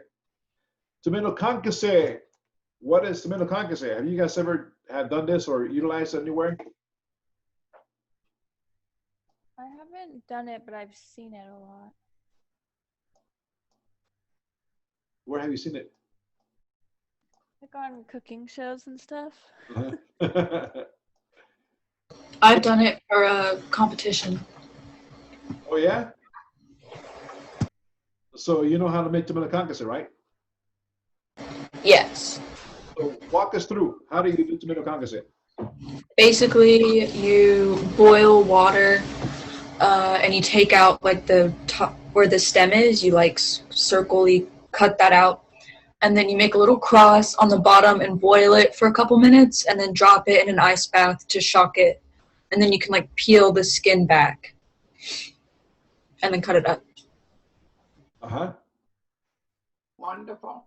So Tess, did you do this in school, or did you do a cooking program in high school, or why did you go for competition? I'm interested in that. It was through the high school. It was at FCLA. Okay, so did you do like the culinary for a couple of years? Yes, ma'am. That's wonderful. That's But that great. really kind of gives you an insight of what you're looking for and what you're going to learn. Did you win anything? Not at that competition, but at other ones I did. You did? What did you Yes, win at? I won a mystery basket competition. I've won dessert competitions. Dessert? My Yes, ears ma'am. are up. What kind of dessert did you make? Banana pudding cheesecake. Wow.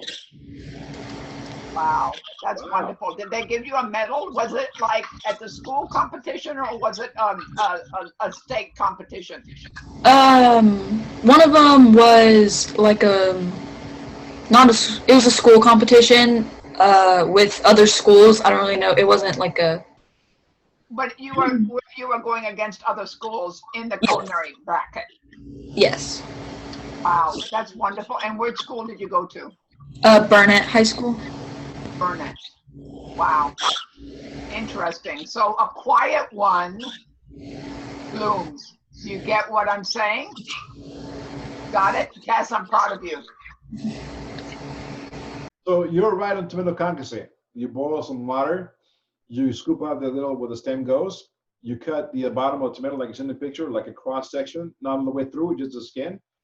You dunk it in the boiling water for about a minute or two, take it out, shock it in nice water, and as you shock it, the cut of the skin is going to start peeling off. Take it out and peel it, and then cut it into wedges and remove the seeds, and then dice a tomato. That's tomato concasse.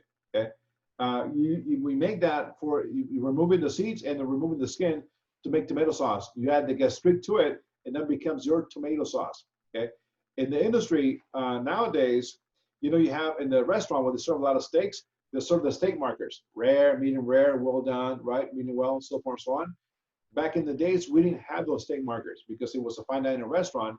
So the way to identify a rare, medium rare steak or a well done steak, we used to use chopped parsley and then tomato concasse.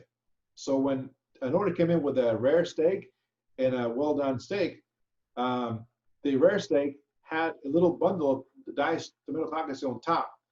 The red indicated it was a rare steak. The parsley on top of the steak indicated it was well done. That was a signature, a clue for the servers to figure out who was getting the rare steak, who was getting the well done steak at their table. And again, we didn't have the steak markers, okay? So that's what we utilize the concassé for. But you're right, that's the right process how to make concassé. That is correct, okay? To remove the skin and the seeds and utilize only the meat to make tomato sauce, okay? So yes, that is right. Most popular use for tomato concassé is in Italian bruschetta.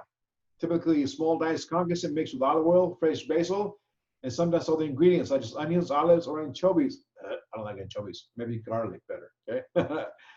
Tomato concassé is also added to béarnaise sauce to produce a sauce charron, okay? So you got hollandaise, béarnaise, and tomato concassé, and now you got charron sauce, okay? Very good. Make it out on Friday. And there you go. That's your menu for Friday. Velouté bechamel, tomato concassé, and gastrique. I'm going to pop in a little video on bechamel sauce here. Where we go. Okay. And it's just about the technique. Don't follow the recipe. It's all about the technique how to make bechamel sauce. Okay.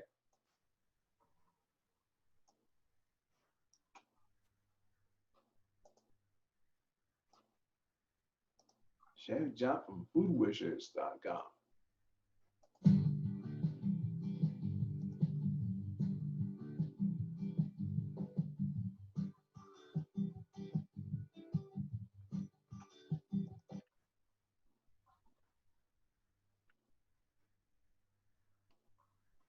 Okay, in classic culinary training, you'll always learn the 5 mother sauces. And we won't go into that too much detail, but we are going to create one today called bechamel.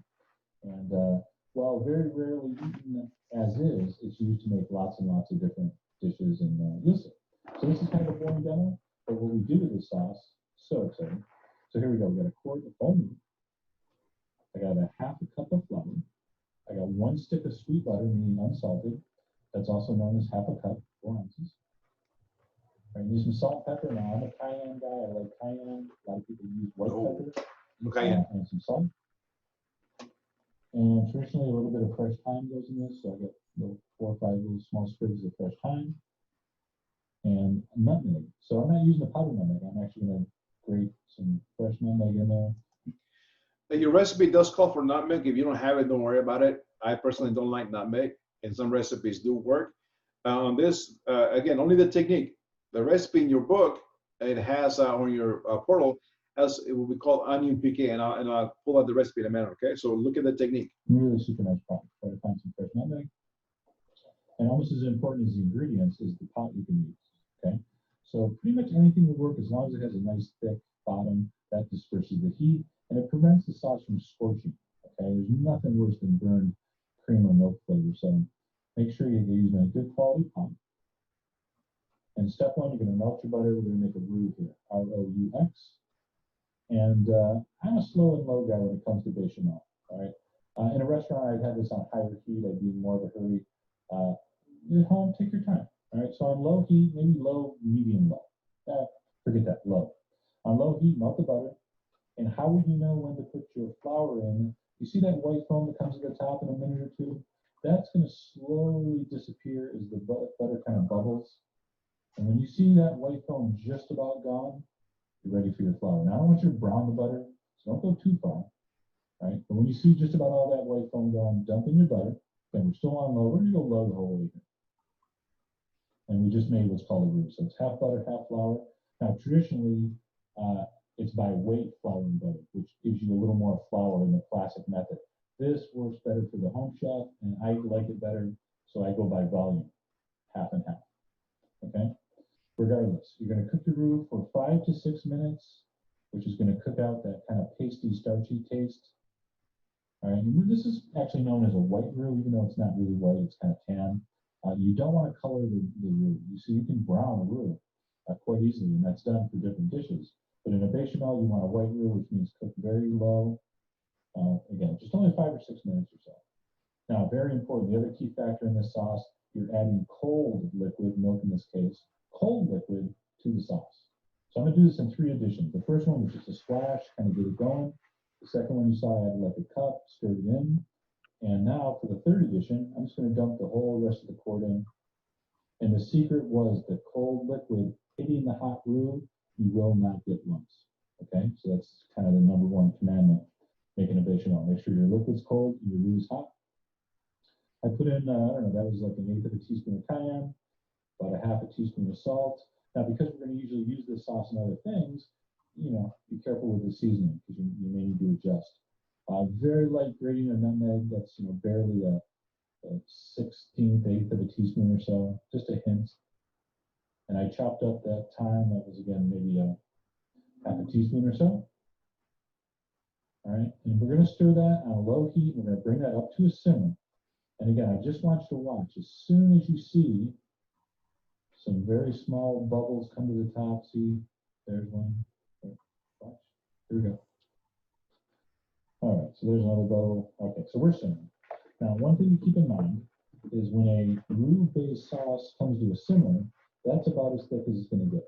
Okay, so you know, don't expect this to thicken as it cooks. You pretty much, you know, that's all we want. So it's like a medium thick bechamel. And I'm just going to let this simmer on real low as it will go for about 10 minutes, just to kind of finish it off.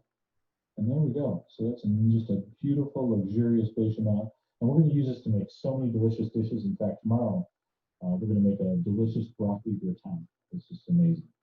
Right, so from those meager ingredients, we created one of the mother sauces, sauce bechamel. And again, those of you that actually take our online culinary course, you're going to learn all the 5 mother sauces, but there's one to give you a little head start. So anyway, stay tuned for many. So bechamel sauce, learn the technique, not exactly the recipe, but the technique that goes into making it, okay? So let's take a look at your recipes real quick on the portal.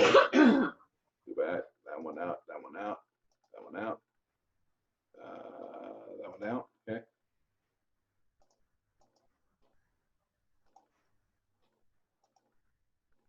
So you guys know where the recipes are. Oh, I gotta log back in. Sun biscuit. Really?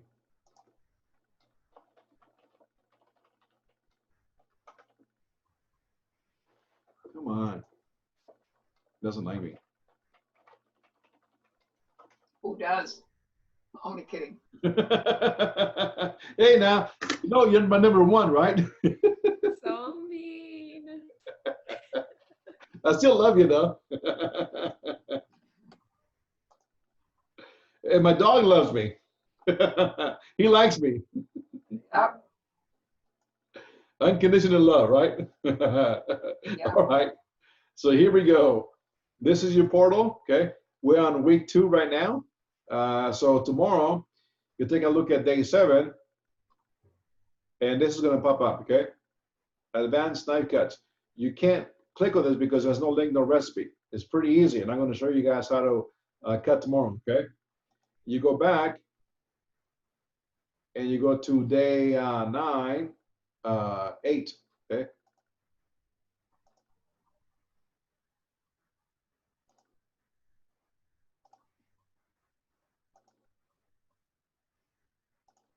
So day 8, the menu, you don't click on it because there's no link, okay? There is a recipe on the book for glazed carrots. You gotta go look at it and pull it up and put in your production sheet, okay? So day 8, let's take a look at day 9, okay? Day 9, okay? You click on it, and now it has the white stock, brown stock, basic integrated mayonnaise, okay? So now you can click on the links, okay? I'm gonna click on mayonnaise, and the recipe of mayonnaise appears, okay? Come on. See, Chefy, Wait, likes. so it has the recipe. Does it have the instructions? Yes, it does. It has the amounts, the method, and the ingredients, okay? So Okay, thank you. here is your recipe for mayonnaise, okay? So as of Thursday, the recipes are on the portal, okay? Here's the recipe for mayonnaise, okay? 2 egg yolks, I would say 3. 1/2 teaspoon of dry mustard, ground mustard, it's fine. Vinegar, I would not use vinegar, I would leave it out. Oil, lemon juice, salt, and I will leave the cayenne and Tabasco away too. We're just gonna concentrate on the mayonnaise technique, okay? It says combine the egg yolks, whisk until it become frothy and ribbon, okay? Add the dried ingredients, the cold water. Begin adding the oil drop at a time. Okay. But with the dried ingredients, your salt, your mustard, also add your lemon juice. Okay. But do not add your lemon juice with the egg yolks. What's going to happen is the egg yolks have a high acidity factor. It start cooking your egg yolks in the bowl. Okay. Same thing when you do creme brulee, which is another topic. The sugar has a chemical reaction with the eggs. The sugar starts cooking the eggs. Same thing with the lemon juice. So whisk the egg yolks, add your water, add your dry ingredients, your lemon juice, and then whisk them as you're slowly adding the olive oil, okay, until it becomes thick. But it's the motion of the wrist, how you work that whisk, that is going to emulsify it, okay? Don't sit there and keep on adding oil or too fast because you're going to break that mayonnaise. It's going to look like vinaigrette.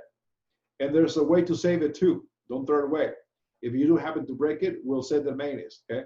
But you need some more eggs. So that's the recipe for mayonnaise. Really easy to make, not hard to make. I'll make it with you guys tomorrow, okay?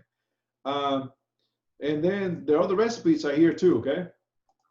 You have the brown stock, okay? It pulls up the recipe for brown stock, okay? On your production sheet, you can write this recipe in your production sheets. You got, what is it? White stock, brown stock, vinaigrette, and mayonnaise. You got 4 recipes to write in your production sheets, okay? Yeah, don't go buy 50 pounds of beef bones. You only need like about a pound or 2, okay? You're only making enough for yourself, okay? Bones, tomato paste, cold water, mirepoix, sachet piece, which includes bay leaf, dried thyme, peppercorns, and parsley stems, okay? Place the bone in a roasting pan, 1 layer deep, add and brown for about 375 degrees in the oven. Turn the bones occasionally to brown immediately. Paint the bones with tomato paste, means smear the bones with tomato paste, okay? Remove the bones and place them in a stock pot. Pour out the fat from the roasting pan and reserve. Deglaze the roasting pan with cold water. Add deglazing liquid, okay? And you can follow the recipe for those items. But again, on Friday, all the menu items are here with the recipes. You can click on it, it'll take you to the link and pull out the recipe. But the recipe is like for 60 people. Again, don't go buying 50 pounds of bones. We're not gonna make that amount of stock. You'll need about a pound or 2 pounds, okay? And all the recipes, most when you go into production, they're gonna be for, I believe, for 16 people. So take a look at the recipe, like Chef Paulo said, read, think, and ask questions. Does it make any sense? Do I have to buy, you know, X amount of this to make this amount of that, okay? Unless you're feeding a family of 4 or 20, then you can go ahead and do that, okay? So all the recipes are there. They're there for you guys to take a look at, start looking at them, start practicing, okay? Take a look at some, at tomorrow's production. I'm gonna be working with you guys tomorrow. Tomorrow's an easy day, it's not that hard. I'm gonna be working with you guys on Wednesday, and I'll be on campus with you guys Thursday and Friday. Hopefully I can show you guys some of these items, how to make it, okay? Do you have any questions so far? Yeah, so I kind of need it to be broken down a little bit more. So on Tuesday, what are we making? On Tuesday, let me go back. It's fries, right? Yes, French fries and home fries.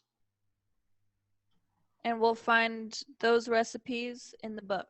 Correct. Go to the index. Except for, okay. Go for which one? Oh, just keep going. Sorry. No, you'll find those recipes in the back of the book in the index. Okay. Okay. And then Wednesday is, yeah, what are we doing on Wednesday? Knife cuts with carrots, and you're only cooking glazed carrots.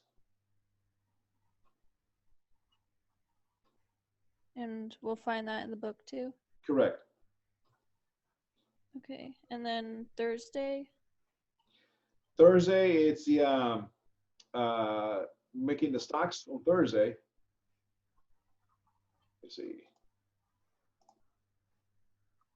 That is Friday. So, What are the blocky potatoes that we're frying on Tuesday called? I thought they were called country potatoes. home fries or French fries? Oh, I always call them country potatoes. Well, because they're big. So Wednesday, here's your menu on Wednesday. You're making onion cuts, julienne, slice, celery dice, bias. You're making glazed carrots. On Thursday, go back Thursday. is the way you have that. Sorry, I went too far. Thursday, week 2, okay. White stock, brown stock, basic vinaigrette, and mayonnaise.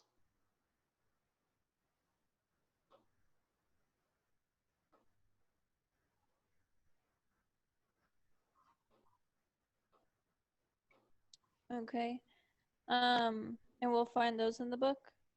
No, you can click on the link on your portal and it'll take you to the recipe. Oh, okay. Yeah, they all have a link to the portal. Okay, so Thursday and Friday, there's a link to the portal for these recipes.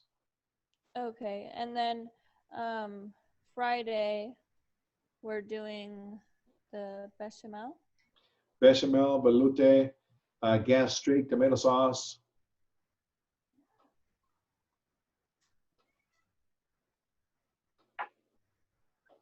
Okay.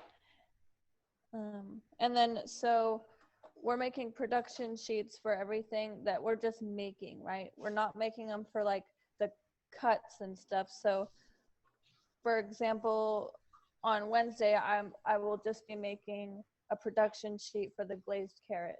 Correct. Okay, and then do we have to have all of the production sheets for the whole week done by tomorrow at class, or just the day of each thing? On a daily basis. Okay. Okay, I promise I was paying attention. I just need things to be more like. No, that's fine because. Oh no, that's good. That's good that you asked, guys. That's what we're here for. This is why just a production sheet daily. You don't have to do them. Just do them the day before. See what you've got done, and just bring them to the class. It makes it easier for you. And go ahead when you do the production sheet. Get one of those clear liners that you can put them in, so you can put them on the table and follow it. And then if something spills on it, you can wipe it and still have a piece of paper. If you don't care to keep it, throw it away.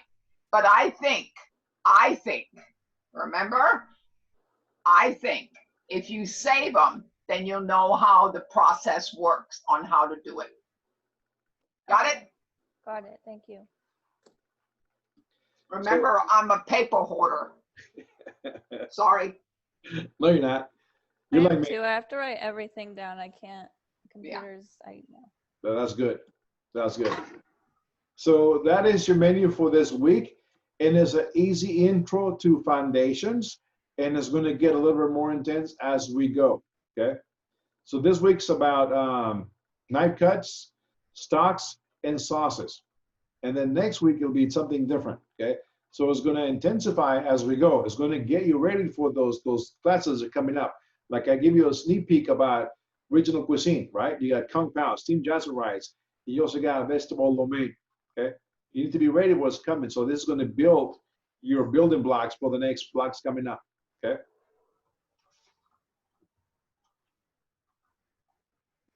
Okay. Any questions? Anyone else? Everybody feel comfortable on what we're going to? Rebecca, you got it? Yes, Chef, I got it. Okay, I got to worry about all of you. So anybody, I'm going to call your names out. So Taylor, pretty good? You feel comfortable? How about you, Brianna? Since the knocking on the door wasn't loud enough, but it's okay. You're never going to forget that sucker. You'll never, yeah. But it's a good thing. It's a good thing, guys. So everybody, I kind of understand production sheets every day. It's a lot easier to do it instead of doing it by the week. Overload. You don't want to do that. You want to do something that's new all the time, and then get that. And then tomorrow is going to be making French fries, right, Chef? Yes, and country potatoes, or yeah, and get the potatoes. So make sure you get that. I know, Chloe, you wanted to ask another question because that hand was waving in a certain direction. Oh, I was just gonna say like thank you and stuff. Okay. Respond to what you were saying. Yeah, you not a problem. Understood what we were doing and everything. Yeah, that's what we're here for, you know. And nothing is never a stupid question. Did you all hear me? Ooh, no. Chef Miguel and I feel that it is never. There's always something that you can ask to cross the T and dot the I. Got it? To make it work. And remember, we're one group. We're not judgmental. We all are working to get to the same place and learn, all of us. Because what somebody else doesn't want to ask, somebody is going to ask. And that's what I want. I don't want you to feel like you're in left field. We want to make sure you're on the same page. Understand? Got it, yeah. Okay. So, no further questions, and you guys are more than welcome to be dismissed. Enjoy your great evening. We got a eased way this week coming in. It's okay. We're going to build as we go, and it's going to get more intense as we go. So it's going to get busier. So, Why did you tell me I had a pair of earrings on? What? I took one off. I know, but I didn't take mine off. I just took it off. Really? All this time. Too late now. You should have said, Chef, you got a pair of earrings on. You should have left them on. Sort of, as we're done already. Oh, I know, but see, we got to cover and take care of ourselves, meaning all of us got to take care of each other. You don't hear me? I'll remind you next time. Oh, well, please do. I'll say, Yeah, okay, I got it. I'll be saying, every time I turn around, I can see that bling bling, right? Yeah, bling bling. But listen, so really, guys, enjoy the rest of, you got another half an hour. Think about what we're going to be doing tomorrow. And nice skills, remember, getting to understand what these nines do. Yep. Remember one thing also, tomorrow we're going to be frying. You've got to be careful of the oil. Got to be careful of the oil. It's hot. If it touches you, it burns. And that you do will go, ouch. I don't want you to say ouch. Do you hear me? So pay attention how you hold it, where you put it, to make sure you don't get burned. All right? Knife skills. Remember, tomorrow Chef Miguel is going to go over how you hold your hand, how you cut it, how you make sure you get your knife skills done properly. All right? So get excited. Remember, today's really, for this week, the last day of lecture.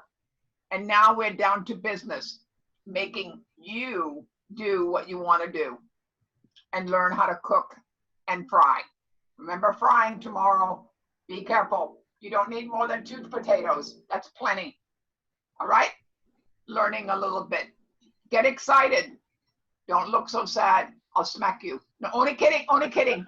Only kidding. Woo-hoo.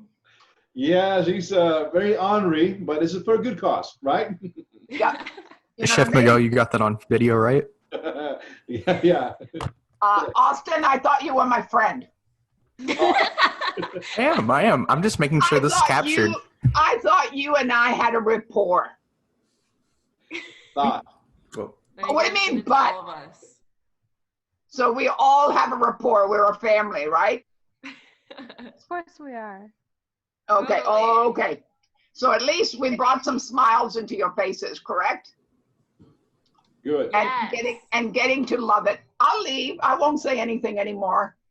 No, but I like your commentary. You want me to talk more? I love your commentary.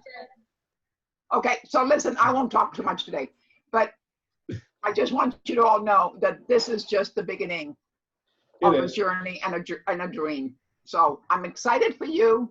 I'm excited for Chef Miguel because he's going to show you something to bloom at. Okay? So again, thanks for a great, great, great day. Thanks for coming and joining and really joining Escoffier on this program. And I think you're going to love it.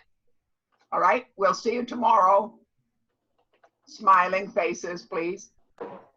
If not, I'll take care of it. Chef Miguel, you're not supposed to laugh. You're supposed to be serious. Did you get that on video? See, excuse is that lolly? Is that what you're, how do you say that word? Lolly? Lolly. Is it lolly? Okay. See? If you guys haven't noticed, we're the good cop, bad cop combination. Right? I know. I know who the good cop is, by the way. Right, in the bad cop combination. So yeah, so we're good, bad cop. Yeah, but anyway, we've got 3 people out today, Chevy, from what I understand. Juan, Chiraki, Kayla came in, right? Yeah, but the other person is Cleo. Cleo. Holland, What? right here. You mean Chloe? Chloe. Oh my God, I'm right in here. front, right in front of me. God bless me. Really? Got it. Like, who's I got Cleo? it. Chloe, I'm so sorry. It's Oh, sorry. okay. I'm glad you Right caught in it front of me. though. Right in front of me.